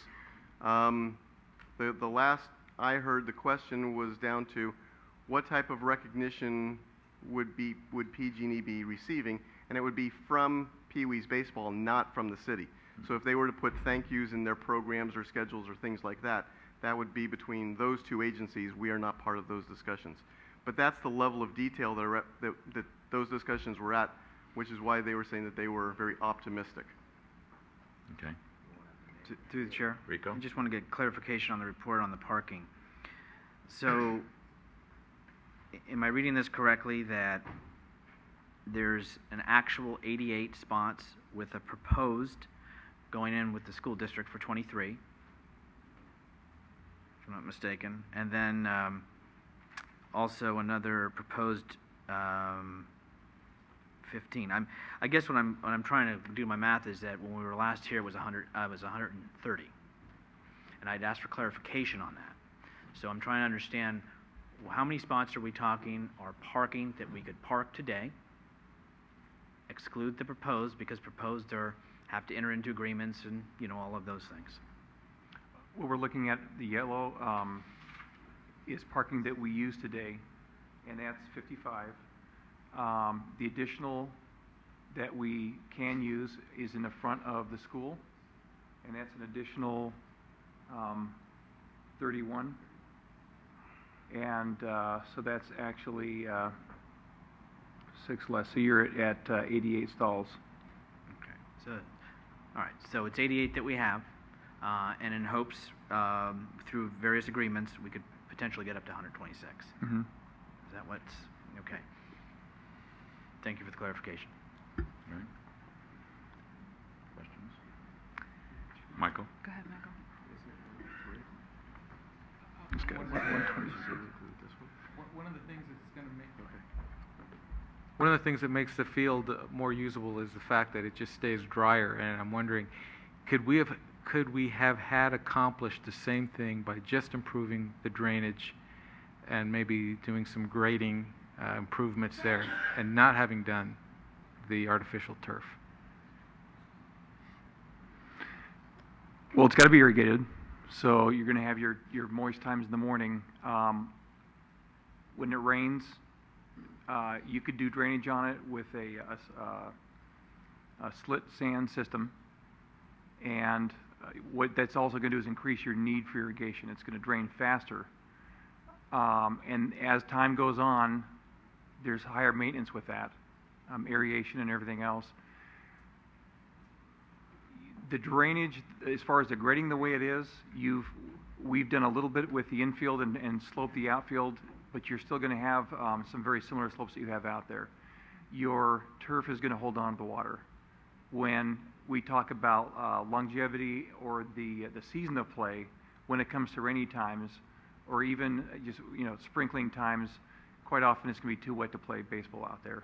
And with your high water table, when things do get saturated, it's going to maintain that water level on the surface for a long period of time. And then you're looking at evaporation and for the high tide to go out and for more perk to happen to get that water out of there. Well, as far as, good point, maintenance, and a synthetic turf field, you want to groom it. But beyond that, and the grooming locates any of the fines that have been moved out of the rubber surfacing that's been moved out of the way by play, compared to the maintenance on a turf field, which, I mean, it's quite high. Comparably speaking, there's no difference. I mean, there's no comparison. What you're really looking at is a cost of the field to install, whereas maintenance on the turf field will catch up to that. All right. And just out of curiosity, if you had to compare, say, a natural turf field to a concrete slab to this stuff, where do they each rank in terms of permeability and how much of that water is actually getting back into the ground? Concrete, none. The synthetic field, you're going to get about 3/4 of that water is going to go off the field, so maybe 25%. Whereas a natural field, if you take the field as it is, I want to say 100% of it, except for the fact that they have really noticed a lot of the water, the soil saturates rather quickly, and a lot of the water drains off what they call center field, in between the two baseball fields, which is, they try to use that for cheerleading and football practice and things like that, and it just makes it unusable. Okay. All right, and then getting back to the financial aspect of this, we have this park in lieu fund and really no other potential uses for it. You mentioned in the report maybe the swimming pool, but it's grossly underfunded to even start thinking about that. Why not consider just using that money? Well, that's what we're talking about. Right. So, I mean, really, it doesn't seem like there's any reason not to just commit to it because I thought a lot about this, and I mean, there are, possibly, other areas where we might have used it, but it's been sitting there, it hasn't been used.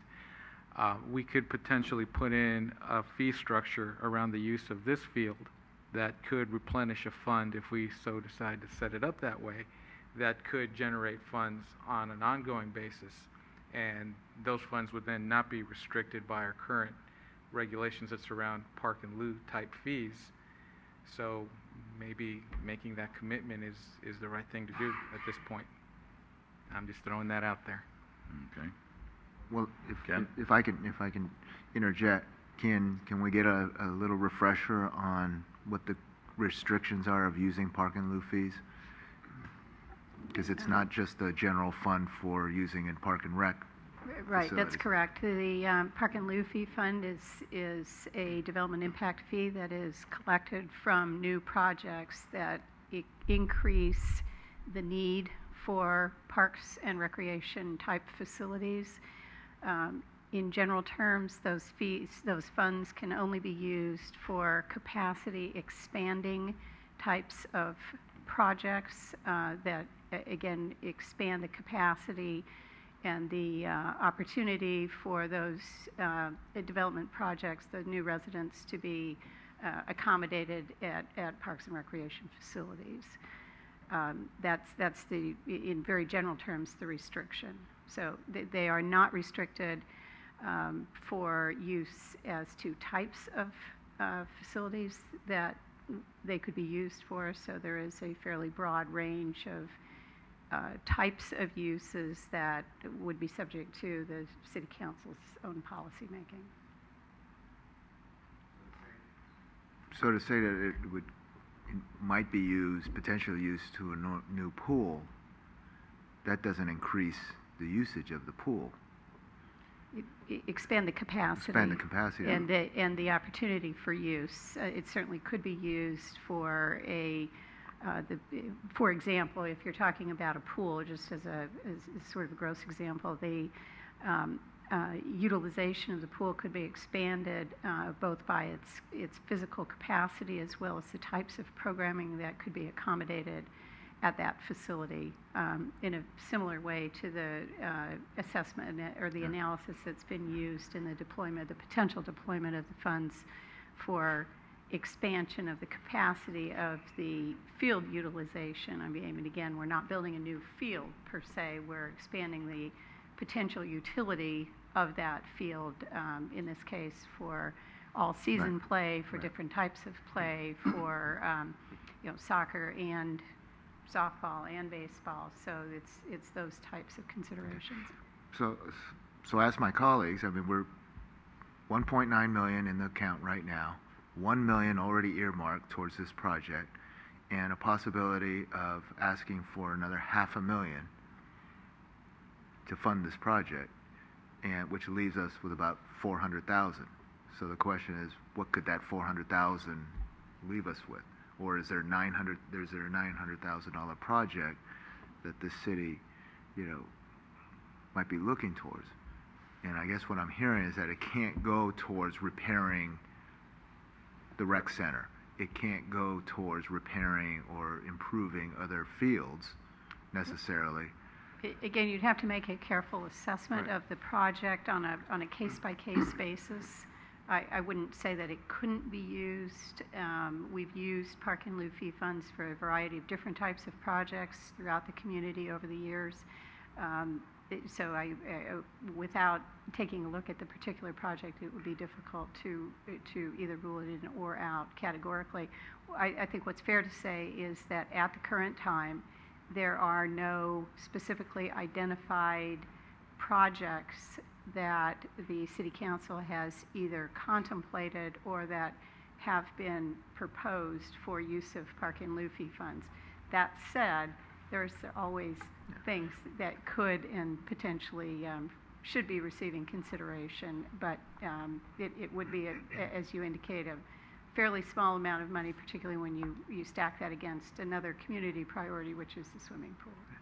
And so lastly, is it true that the majority of this current park and lieu balance is from the development that took away Carl Sandburg?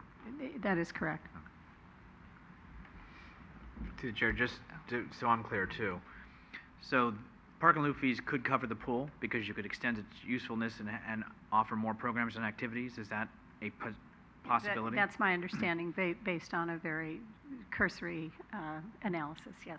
Or if you wanted to go the dog park, if I know that's been brought up at the commission, that would then be because you're creating something new, or so that would be a potential. Potentially. Is there anything to the director? Yeah. Is there anything that the commission has discussed or contemplated other than this one project as far as park and lieu fees? I know it's come up. I think the last time I was on liaison, it came up about the park and lieu fees, what to do, what not to do. Is this the only thing that the commission or people that have come to the commission have ever wanted? Is just this one topic? Adding lights to the dog park would probably be the next one. That would be a capacity issue since you would extend the hours of the existing dog park. As the city manager said, the swimming pool is one. I think a more clear example of use for the swimming pool would be putting a dome over the swimming pool. Now all of a sudden you can use it for more years more months during the year, and I think that would equate more to the synthetic grass field where we're just adding more length of time throughout the year you can do it. So there are some, but as the city manager said, it really is a case-by-case example of how creative is the use there. But I don't think there's been any other items that have come through the commission maybe outside of the lighting system for the dog park, which is like $30,000, and they were trying to get that through donations. So it doesn't sound like tonight we're really discussing whether we need to put the money into the synthetic field or whether we need to put it into ABC project, which we haven't identified. And there's nothing to say, keep our fingers crossed, I guess, that any grant money or donations we get couldn't be backfilling what we use for, to take the park in lieu fees. We could backfill that and build that up again. Is that true? Yes, that's not a problem. That is true. You would not put them into the park in lieu fees. You would establish a separate fund, as Vice Mayor Salazar said, a separate fund for recreational CIPs. Okay. So that it would have less restrictions rather than back into park and lieu fees per se. Okay. And I think, I agree with the Vice Mayor. My feeling is, let's do it. There's a huge need for this, and it's going to be used all year round. And I think it's going to be a big revenue generator down the road. And what a great improvement for that big piece of land that's muddy half of the year. So that's my feeling. Through the chair. Irene? Before we make our comments, I just have a question. If we don't do the restroom and concession stand now as we're doing all the construction part, is that going to be a problem if we add like sewage and the plumbing and all that kind of thing, electricity? No. Is it better to do it now than later, or is it It doesn't matter. At this point, we have, in the design, is the infrastructure. So the infrastructure for electrical, for water, it will be it's designed right up to the restroom. The one thing that is also designed, but will have to be added to it would, cutting under the asphalt and doing the sanitary sewer hookup. But beyond that, everything's already included in the design. The nice thing about the site is that restroom building right now is being located in a dirt area where it's free and clear to be done in the future. There's no restrictions on now or the future. Okay, I'm just wondering if if we're going this far, it sounds like we are, that if we should just go whole hog and just do it and have a fabulous facility down there, because I grew up in this area. The fields were horrible to play in then, a long time ago, and they're still horrible, and we haven't done anything down there through redevelopment or park and lieu fees, and it's an area that's been, in my opinion, fairly neglected. So that's just a thought. Just to follow up on your comment, if this would be your desire, this could be structured exactly the way I was mentioned with the prior project. This could be added as a possible alternative to the bid. This would be your decision how to proceed with this. And depending how the bid would come in, you could make a final decision at that time if you even want to contemplate that alternative. That sounds reasonable. Ken? I was torn on whether to spend all the money, and I'm still not really prepared to spend all the money. I think the user groups need to have some buy-in also, and I think I'm prepared to vote on a 1.5 million increase, and then quite possibly that 200,000 that comes can be the start of the new concession stand and restrooms. I'm convinced that we don't have, a viable use for the remainder, although, maybe 400,000 can add lights to another facility, or something, even, for the dog park or whatever. But it doesn't drain the fund. And I think, obviously, if we wait a year and the bids come in at 1.7 million or 1.8 million, just for we're going to be kicking ourselves. So. The time is to pull the trigger now, and I'm prepared to. Through the chair, I was also torn on this for a lot of the reasons. What I'm enjoying hearing is when I was at the Park and Rec Commission meeting as liaison, it was just let's use it. But here there's more of a definitive plan. There's something in writing, and there is a thought process behind trying to have, as Councilmember Ibarra said, buy-in and ownership from the community. And I think that's been my concern. It's just very easy to say 600,000, $1 million, $1.5 million. But I think it's critical that we look to ourselves and outside available grants and other aspects from our user groups who give a lot already, and they have some very talented people, and I think when they get together, they not only have successful leagues, but I think they can have a successful field. So I'm prepared for the 1.5. I'll go back to the parking just because I really want us to work on that. We have 88, not 130. And really, if we were going to tell a homeowner or if we're going to tell a business to go ahead and develop, we would make sure that they had adequate parking before it was approved. So again, I want the city to lead by example, and I want to make sure we have the adequate parking so it doesn't affect the neighborhood down there. And I would say we have done something down there. We have new play equipment down at Lions Field, so there has been something done down there. It was a little bit ago, but we have done that. So again, the parking, I don't want to harp on it, but I think it's the right thing to do, and it's not fair to the community if we don't. And I know we have to enter into agreements, and not even with the 71, but in the others. I'd like to see that sized up too. Very important to me, because obviously if we don't get those, according to these numbers, it doesn't work. And your own numbers say it. So again, I'm prepared for the 1.5, but I really want to encourage and want to see that the user groups and what is in the staff report really be gone after. And I think with the Park and Rec Commission's passion and dedication toward this, I think, and I will say, they will come back with funds that will go back into an unrestricted capital improvements for recreation activities. So do we need a motion on this, or do you want a consensus of direction? It would be helpful to have a motion. All right. It's a pretty important decision, so we would appreciate that. Would someone like to make a motion? So moved. Second. What's so moved? The motion is? Oh, what, clarify. We're in a good mood, just go ahead. $1.5 million from the park and lieu fees towards this project. I'll second the 1.5. Motion is second. On the question. All in favor? Aye. Opposed? As an addendum, Clara, you said that you could do the construction proposal in the sections, so you have the restroom, and I'd like to see that. Yes. Okay. I think that's understood. Thank you. Good. And just as a Michael. the 1.5 million.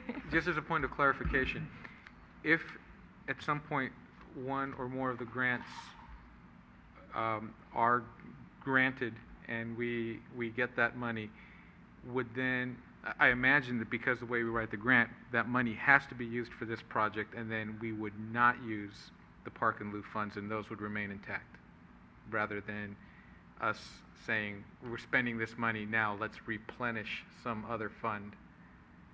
We don't get that flexibility, I imagine. Yeah, I think that's true, and it may depend on the timing of the funds, but I think you're correct. We certainly hear and understand the council's interest to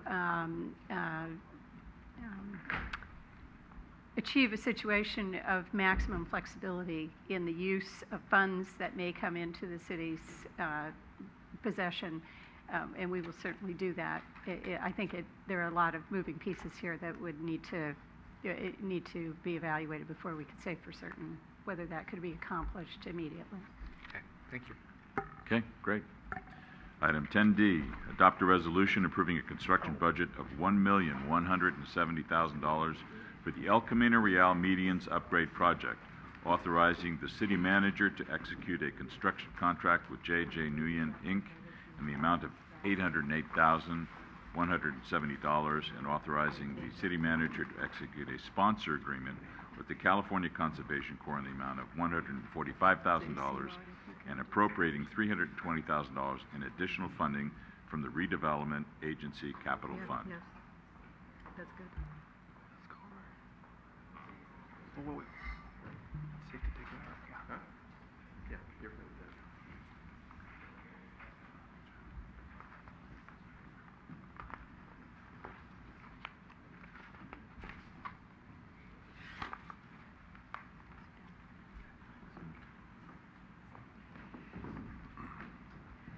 Good evening, Honorable Mayor, members of the council.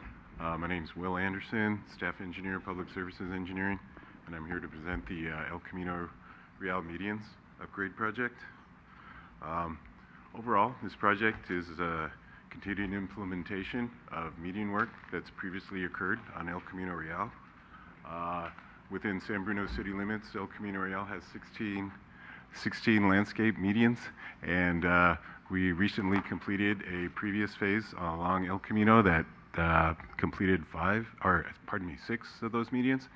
And this project, we've actually opened bids to have the potential to construct up to 10 medians. We had a base bid for 8 medians, and then we had alternatives for 2 additional medians, which I will clarify a little bit later in the presentation.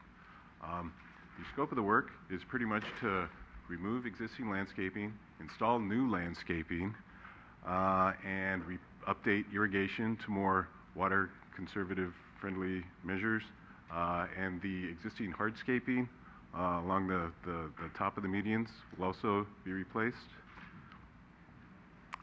We have successfully received grant funding in the amount of $779,000 for this project. It is federal monies coming from a transportation enhancement program, but the granting of those funds requires that the city utilize or provide the option to the California Conservation Corps whether they would like to participate in the construction of the project. And for this project, they have accepted, and hence the need to prepare the sponsor agreement.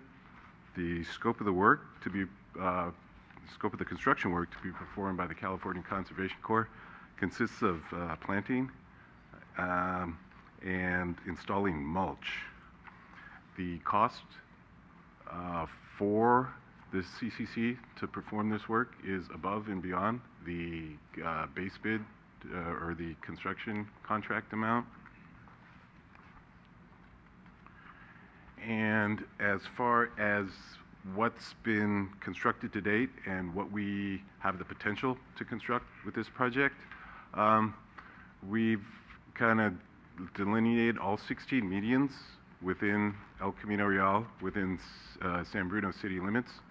The highlighted medians, kind of like the light purple color, those are the medians that were recently completed last year with the initial phase of the El Camino medians.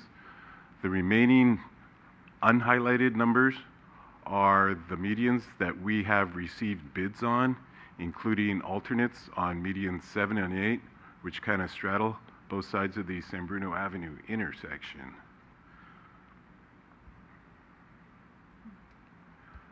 We did receive a low bid, and it is within reasonable proximity of the engineer's estimate. And the low bid was received from the same contractor who built the, I guess we could call it the initial phases of the medians on El Camino Real. So for alternatives, we can reject all the bids received and rebid the project. We can award the construction contract for 8 medians, which is what we're calling the base bid, and it's our staff's recommendation to award such a contract. Another option would be to award a construction contract for the remaining 10 medians on El Camino. And I guess our final alternative is to not award the construction contract. All of these alternatives are viable options for consideration by council, but staff is recommending that the base bid in the amount of $808,000 be awarded, thereby authorizing, a construction budget of 1.17, which accounts for city staff time, construction inspection. We got some materials testing involved during the construction aspect. And we also recommend that the city manager be authorized to execute the sponsor agreement with the California Conservation Corps. Here again, $145,000 above and beyond the construction contract cost. But in order to perform or have sufficient funds to do all this, an appropriation of $320,000 would be needed, and we're recommending that it do come from the redevelopment capital fund. Will, this is just for 8? Yes, the base bid, $808,000, is for 8 medians, excluding the 2 bid alternates. If we did award all 10 medians, the appropriation and total construction costs would require, or the total project cost would require an appropriation of approximately $500,000, or an additional $180,000 beyond our recommendation. So we're available to answer any questions. Questions? Michael? Chair? I have a question about the use of the redevelopment funds. I know those are restricted, just like our park and lieu funds. And my understanding was that we would want to invest those in projects that would somehow enhance our ability to generate tax revenue. And I'm wondering how we go from street medians to generating tax revenue. Redevelopment law restricts the use of non-housing set-aside redevelopment funds to projects that benefit the project area. And that, I think it's fair to say, is a fairly broad category.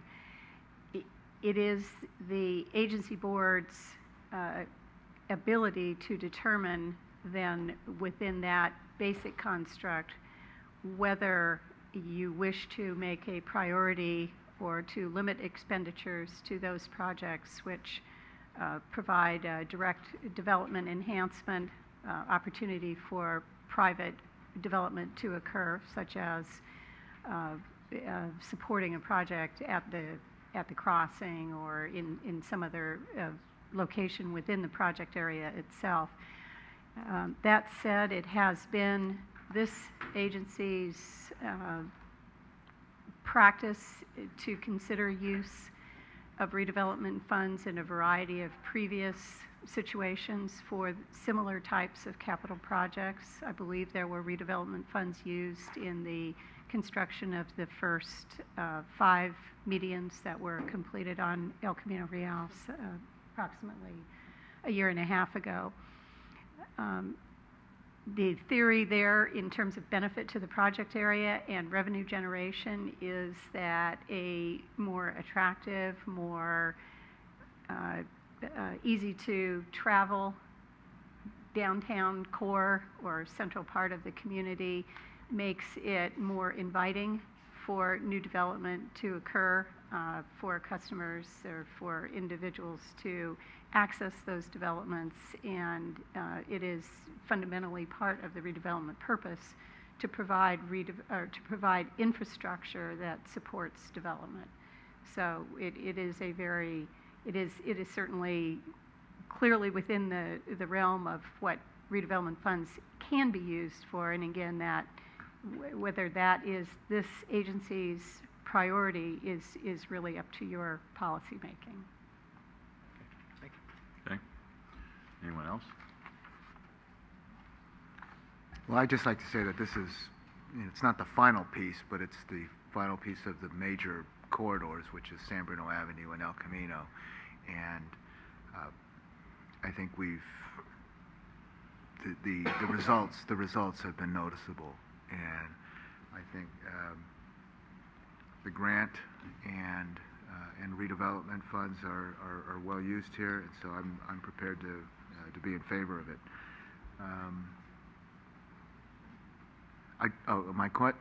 As far as the redevelopment fund, I mean, was this amount, or generally this amount of redevelopment funds, always budgeted towards this project?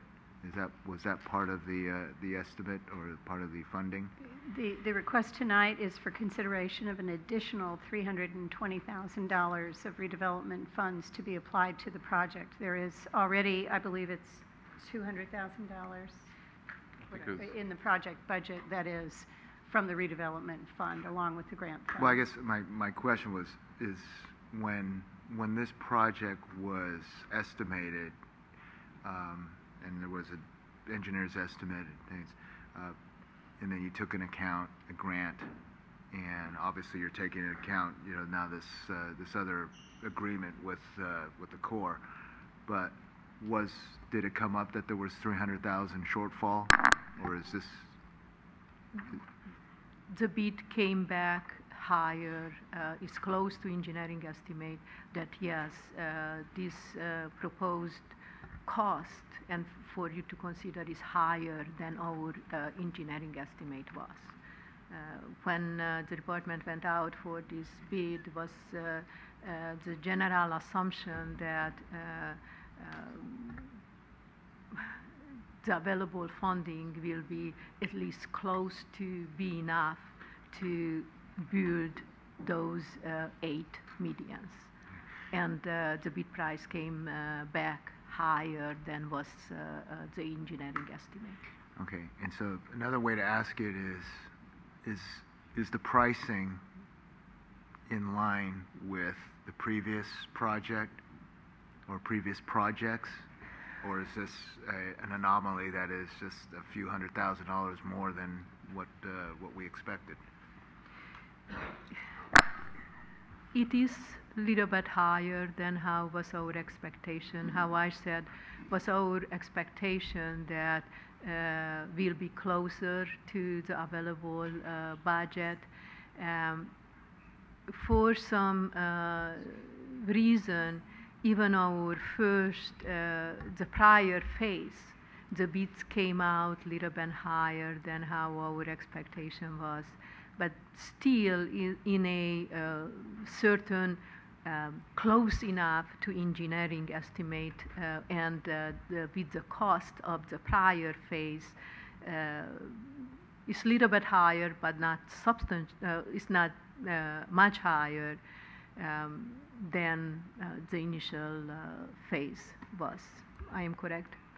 So the project manager indicates that the per unit or per median cost is roughly the same as the previous project.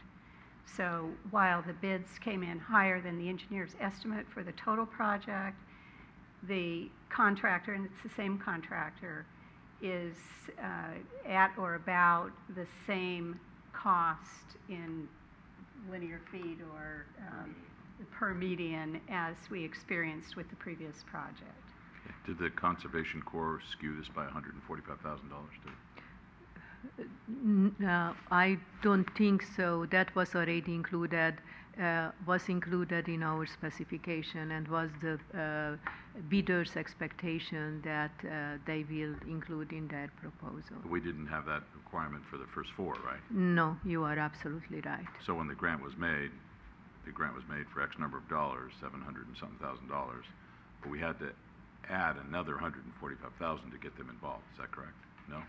Well, the grant is a different animal. The grant is based on housing unit production, and that's how the amount was calculated.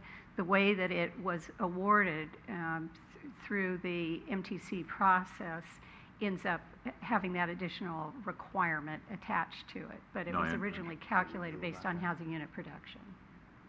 Okay, but what I'm saying is that in order to receive the grant, we had to add another $145 for California Conservation Corps. That's what it says in the report. Well, yes, and if you are including is the grant requirement is to utilize them to build the project. Mm-hmm. But that was specified in our bid specification. And they would, the assumption is that they already discounted from their unit price when they made the proposal for those items which will be done by the Conservation Corps. But like when you are using any subcontractor, that will add some additional cost. Right. But it's not the total cost, but some additional cost you probably was added. Ken? Just to clarify, so the contractor that we've awarded, the $808,000, he was going to do planting also, right? Or not? So there had to be another line item for planting that needed to be added to this price. So $808,000 from J.J. Guillen did not include what the Corps is doing. Exactly. So maybe to kind of step back to the mayor's question, the initial application did include the full scope of the work, and when the Conservation Corps agreed to do the work, they say, we'll do this item, we'll do this item. So those were kind of taken out of the bid that the contractors put together. So, and, you know, our engineer's estimate was reduced accordingly, taking out the work to be done by the CCC, so we were kind of comparing apples to apples. Okay. All right. Any other questions of staff? I have Michael? one more question, Jim. Mark, I just wanted to confirm, there's been a lot of redevelopment business that Rico and I have had to recuse ourselves from. I just want to make sure that this is something I can vote on. Assuming that nobody is within 500 feet of any of the medians that are proposed? I think that's why he's asking you. Well, 500 feet. I live I live fairly close to El Camino, and I don't know, 500 feet. Yeah. Well, I think the other issue is that even though you may own property in the redevelopment area, it doesn't appear that merely constructing a median strip in the middle of El Camino would have any significant effect on the value of your individual property. Thank you. Okay. And through the chair, my understanding was too, I think that I would include would be the vice mayor, then I think our distance is well enough of the 500 feet. 500 feet sounds like a lot, but when you start measuring it out from your residence to that, I believe we're within, outside that parameter. Just unless staff wants to correct me. At least a block away. More. And also, I would point out that even if your property were within 500 feet, as I indicated before, there's no financial effect on the property to you that's different from anybody else in the community. That's why I didn't leave this. Mr. Lupke? My name is Alan Lupke. I live on Fleetwood Drive. The city manager used the words project manager just a few moments ago, and I'm wondering, do we have another layer of supervision in this project? And is that project manager then going to manage the construction contract as well as the California Conservation Corps? Or is the California Conservation Corps going to be managed by the contractor? That's my question. Then I have a comment in general. City manager? Happy to answer that question if it's the council's pleasure. My reference to the project manager was to Mr. Anderson, who is sitting here. He's a staff member. His title is associate engineer, and he functions, among other things, as a manager of various projects that are constructed and overseen by city staff. Okay. My comment in general that I have regarding contract compliance is spurred by my experience this evening on the way to this meeting from the post office out by the airport, and I came along San Bruno Avenue, and as I crossed Highway 101, and then I came down onto San Bruno Avenue, and I neared the elevated railroad project. There used to be 2 lanes going forward at where the lumber mill used to be, the lumber store used to be, and 1 left turn lane. Well, I wound up in the middle, and there was no middle, and I was in the left lane, and I didn't want to go left. I wanted to go straight. Now, what needs to be done out there is that all this money that's being spent on contractor compliance using a separate a separate entity to supervise what's going on down there, and then have the Excuse me, city, Mr. Lubke, you really want to stick to the medians. That's right. all right. That's right. Somebody needs to, I want to know who I can specifically talk to. I mean, the floodlights were blinding me. There were no good instructions as to merge into the second lane. I'd like to know who I can address these comments to regarding contractor compliance. Okay, thank you. Mr. Rico? Robert Rico, 7th Avenue. Just a comment. You're proposing to use 320,000 or whatever of redevelopment money. Is this allowed with the state saying that redevelopment has to kind of tread water and cannot undertake any new activities as far as funding? And will we run up against a problem there, or is this, as you were, I think, alluding to City Manager Jackson, if this was already in the budget already, then are we covered there? I just don't want to come back later and say, well, the state says we can't spend that and we got to take it from somewhere else. Okay. There is an additional step that will be required. As the agency board, city council may be aware, we recently adopted a statement of enforceable obligations consistent with AB 26X and our determination to continue with redevelopment in compliance with the new state law. The statement of enforceable obligations would need to be amended, and I believe the finance director reported to the city council, or rather the agency board at the time it was adopted, that it could be amended. That would need to be done in order for those funds to be deployed to this project, but otherwise I'm not aware of any prohibition or impediment to the city's ability, the agency's ability to utilize its funds in the manner that it directs between now and the time that the court case is settled. If I can add a little more comment to that, Edmondson Finance Director. Yes, the enforceable obligation payment schedule did identify this project specifically, and the time frame of that schedule was for the calendar year. So if spending for this project does not occur until the subsequent calendar year, then we would not need to amend the project, amend the enforcement obligation payment schedule. Okay, thank you.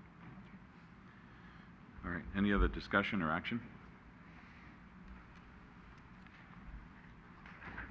Mr. Mayor, I can appreciate the Vice Mayor's concern, and that's why I was asking some of these questions. Is we were not anticipating using redevelopment funds on this project, and if that was the case, maybe that's a bigger concern.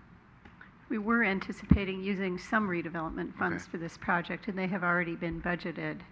Unfortunately, I did not see a page in your staff report that shows precisely the amount. And that's my whole confusion here, yeah. Yeah, and I'll ask staff whether we know that amount. Do we know that amount? Apparently, we don't have that information with us tonight. That has already been budgeted, and it is already part of our enforceable obligation statement for the current calendar year. This issue before you tonight is an additional $320,000 that has not been previously allocated to this project. But there is already some redevelopment money in this project. My recollection is approximately a $200,000 amount. That is my recollection, around 200 something, but I don't have exactly the number.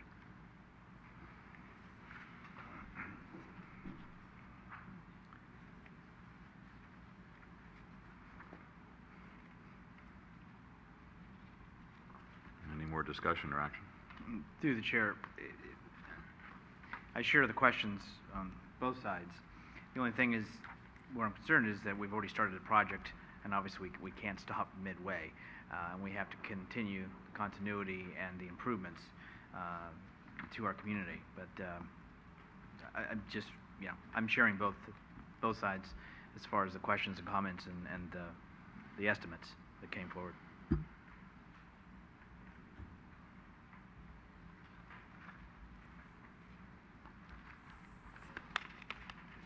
So,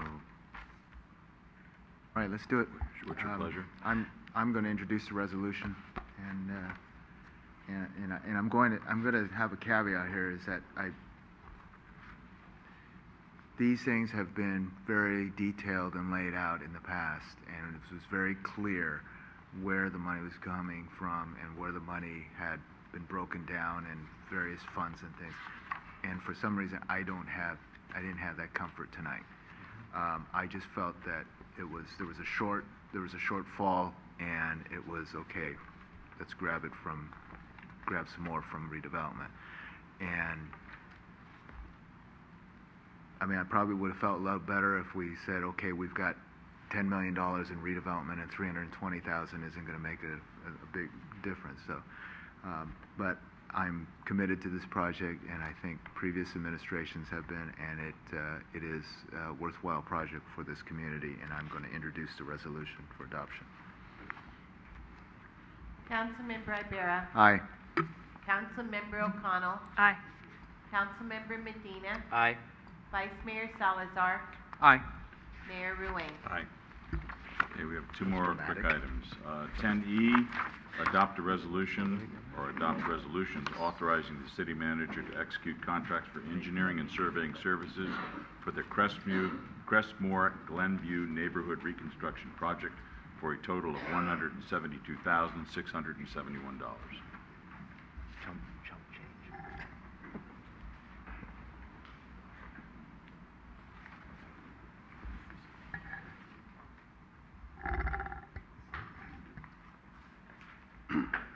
Good evening, Mr. Mayor and members of the City Council. My name's Harry Burrows, and I'm the city's project manager for the Crestmore Glenview reconstruction effort. Purpose of tonight's meeting is really twofold. One is to bring forth these contracts and contract amendments for 3 engineering consulting firms whose services are required as part of the reconstruction efforts. And the second is to provide the City Council with a preview of some future information that staff will be bringing forward in a subsequent meeting seeking policy direction. The reconstruction effort in the Crestmore Glenview neighborhood requires the expertise of multiple engineering and professional firms. Unfortunately, there's not a single firm that possesses all of the necessary expertise for these reconstruction efforts. In order to make informed decisions regarding the extent and the magnitude of the reconstruction, the city needs additional information that these professionals will provide. The contracts before the City Council tonight, if approved, will result in additional data and analysis to help make these informed decisions. For example, how much of the water and sewer system ultimately should be replaced in the neighborhood? How much storm drainage, what extent of storm drain facilities should we replace above and beyond that was immediately damaged in the events of last year? Another question that needs to be answered is, what is the feasibility of undergrounding the overhead utilities? All of these items will be part of the future action or future item that staff will be bringing forward to the council seeking direction on. The first contract before you tonight is with Treadwell Rollo, geotechnical engineers. They were contracted immediately after the fire to provide expertise related to slope stability recommendations, the retaining wall replacements that were damaged in the fire, and provide design recommendations for the slope stability. They also provided limited field observation during construction. Their original contract was for $72,000. Due to field conditions and the nature of the work last winter during the rainy season, Treadwell Rollo was required to be on site during the ongoing construction. In performing this critical work, an additional $45,000 in expenses was incurred. Future work that staff is recommending Treadwell and Rollo perform includes monitoring of the erosion control measures that are in place out in the field, slope stability of the canyon, as well as remedial work that they recommend going forward. Additionally, we've asked them to provide, or asking them to provide, recommendations and plan review for projects that affect the canyon, including some drainage improvements that we're considering as well. The estimated fee for these additional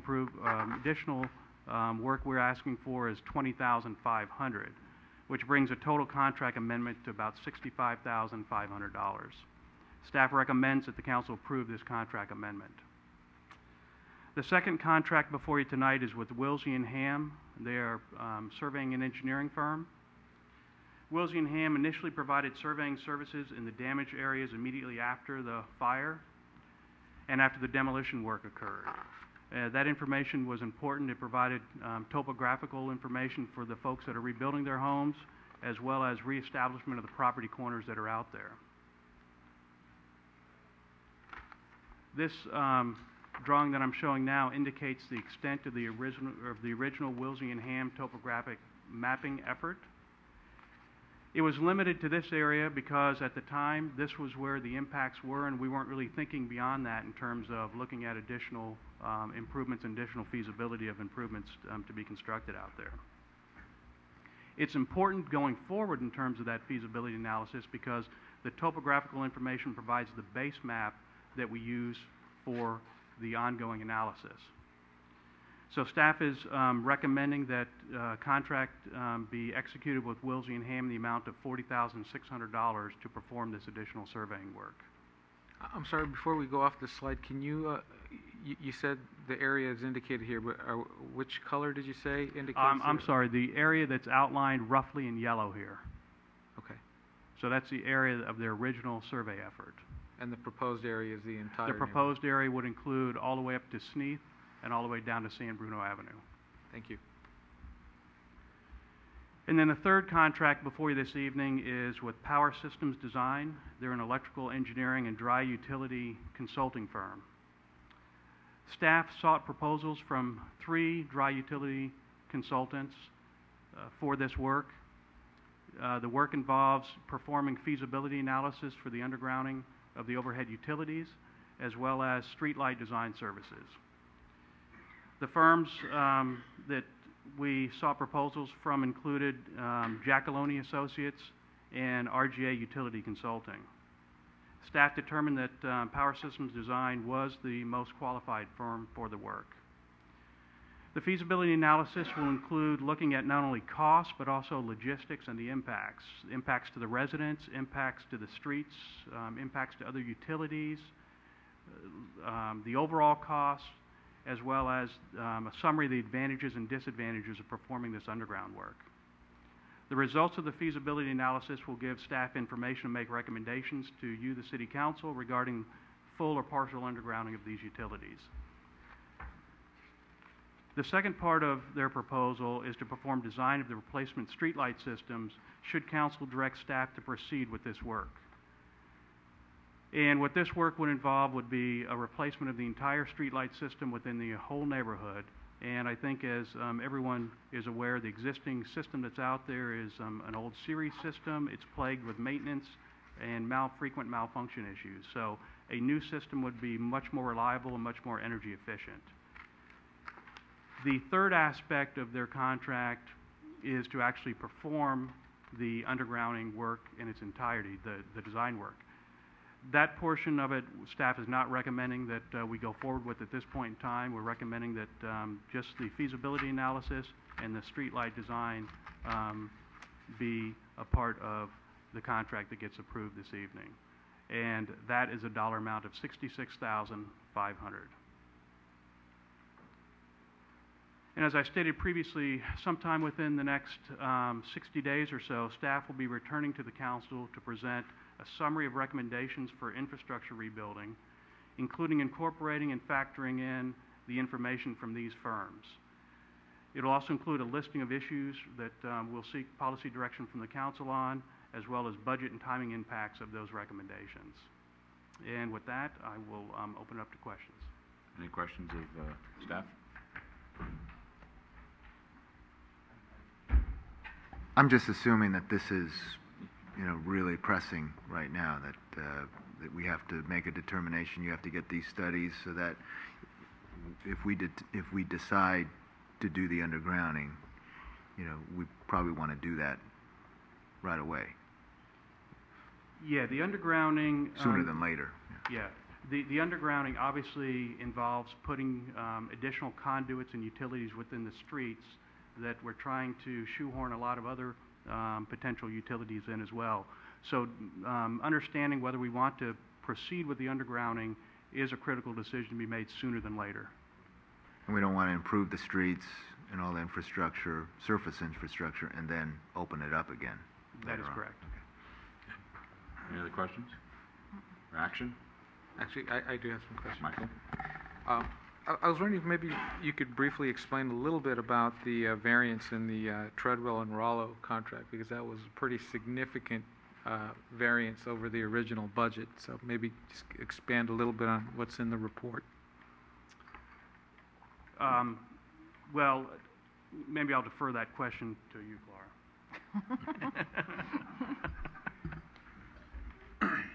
The main difference between the initial estimate and the final cost for that contract was the expert presence on the site during the construction of the wall. That initially the estimate was that that time dedicated for on-site inspection will be less than how in fact they needed to be on site. They needed to be on site anytime when the contractor performed any work on the canyon, considering the time of the year that the construction itself took place during the rainy winter season. Was the expectation for the geotechnical expert to be on site to make sure that all of the work will be done in a diligent manner without to impact unnecessarily the stability of the whole canyon. And why didn't we know ahead of time that that sort of supervision was going to be required? It was known from the beginning that the supervision will be required. I think just was the estimation was lower versus the time needed, and also the construction time of the wall itself was a little bit longer than how was our expectation, how long time will take until the construction will be done. I just want to point out that overall, the cost of the overall project cost, including the construction of the walls and the support from the geotechnical consultant, is less than with 32,000 than how much the initial estimate was. And we always That like to come in under budget. This specific contract is higher than how was the estimate. But if you are adding all the initial estimate and the final cost for all of the slope stabilization and the work done, including the walls and the canyon, the overall cost is below our estimate with about 30,000. Okay. And I had a couple more questions. I'm just going to skip over to the lighting one. And it seems that if we were to decide to do this undergrounding thing, it's going to be extremely disruptive to the entire neighborhood, and the amount of the infrastructure that needs to be replaced in order to make the neighborhood, put it back to the way it was, would be a pretty minimal amount of that. And my understanding is that the public's response to suggesting of doing that was cool at best. So it wasn't something that the community was really excited about doing. So I'm wondering why we're even considering that at this point. Well, I think that there has been some interest expressed by the public, although maybe not an overwhelming majority. I think the real issue is, if we are going to consider it, now is the time to consider it. So, you know, we have this window of opportunity, and like you said, there There are advantages, but there are disadvantages as well, and I think now's the time to flush those to the surface and make that determination, because as was said earlier, in the future, once the road is paved, we don't want to be going back in there and tearing up the roadway to put in conduits and doing underground work. Okay. And is there any other benefit to doing that study that we can then extrapolate to the rest of the city? Or is this study going to be so specific that it's only going to be applicable to this neighborhood? No, I certainly think there will be information that will come out of this that we can extrapolate to other portions of the city. There's really two distinct instances when you do undergrounding. Some undergrounding is when the utilities are in the street. The poles are, facing the street. In this neighborhood, they're in the backyard, so it's a slightly different, but it's certainly the base information. It certainly can be used other places. Okay, thank you. Through the chair, Vice Mayor asked great questions, some that I was thinking myself. But what is the time frame? So the undergrounding we know takes longer, correct? Correct. Okay, and I know our concern also was the movement and the progress of the neighborhood and being able to keep up and make sure that folks can move back into their homes. So will this report also give us that timeline, or is there some estimate that you may have as what one versus the other as far as time? Well, obviously, one of the things that they're going to be looking at is partial undergrounding. We've got portions of the neighborhood that obviously are undergoing the rebuilding efforts right now, and then we've got the other portions of the neighborhood that are, the established portion. So the feasibility analysis is going to look into undergrounding in both areas. Does it make sense to underground in just the areas that are getting rebuilt now versus the entire neighborhood? What are the pros and cons of that? What are the pros and cons of staging some of the undergrounding to match the phasing of the infrastructure? Okay. And then finally, will kind of give us a bigger picture as far as the disruption that it can cause to the rest of the area. Correct. One of the things that will come out of this is that not only the disruption to the streets, but the disruption to each individual home, because you have to take that service that's overhead from the back and now go from the street underground along the side of the house, in many instances going through existing landscaping, hardscape, and other things. So that will be part of this feasibility analysis as well. Okay. Thank you. Anything else? Any action?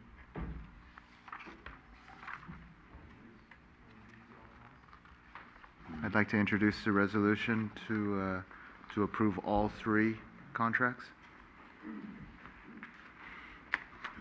Councilmember Ibarra. Aye. Councilmember O'Connell. Aye. Councilmember Medina. Aye. Vice Mayor Salazar. Aye. Mayor Ruane. Aye. Item 10F, adopt an amendment number 6 to franchise agreement for integrated waste management services with Recology San Bruno, designating an alternate disposal site. Mr. Mayor, members of the City Council, as you know, the city has a waste disposal contract with Recology. The contract requires them to deliver the city's waste to a designated facility that was Ox Mountain. It changed to Potrero Hill, not to be confused with the one in San Francisco. Recology has now requested that the facility be changed to a facility called Hay Road in Vacaville. The contract does allow for such a change as requested by Recology, so long as it doesn't increase the cost or the rates for any of the city's residents. Recology has confirmed that the change will not increase the rates or the costs to any of the city's residents. Staff therefore recommends approval to change the disposal location to Hay Road for the remainder of the contract term as reflected in your staff packet. Good. That concludes my report. I'd be happy to answer any questions. Good. Any questions of staff, or I see Recology's representatives here? Through the chair. Michael? I understand that the fee that we pay to the landfill is one of the parameters that's used in the annual adjustments. So Recology is telling us that they are not increasing the fee this year, but when we come back next year, that's still a variable, or is that variable no longer going to be considered when we make our annual adjustments?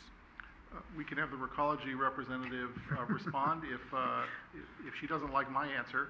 But I think the answer is, well, first of all, there are two different kinds of rate adjustment years. This coming year is called an interim rate year, and so it's not considered. The first opportunity to look at costs would be next year, the year after that. But regardless, the contract says that there is to be no rate increase. It's not an element of cost to look at the change from one disposal facility to another. So I think it's pretty clear. Okay. To look at changing the facility, but actually the cost incurred from that facility is a factor. But it's specifically excluded if Recology's made the request to change the facility, which is what they've done.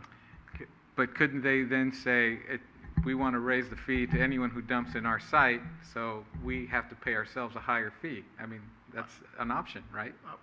I would take the position that that's not allowed under the contract. It's the additional disposal cost of the facility is specifically excluded as an additional cost if they're the ones that initiate the request to make the change. And that's what the amendment reflects. And Recology person is here. If I'm incorrect in that, I'm happy to be corrected. But I think she's nodding that I am correct. So. Okay. City Attorney's correct?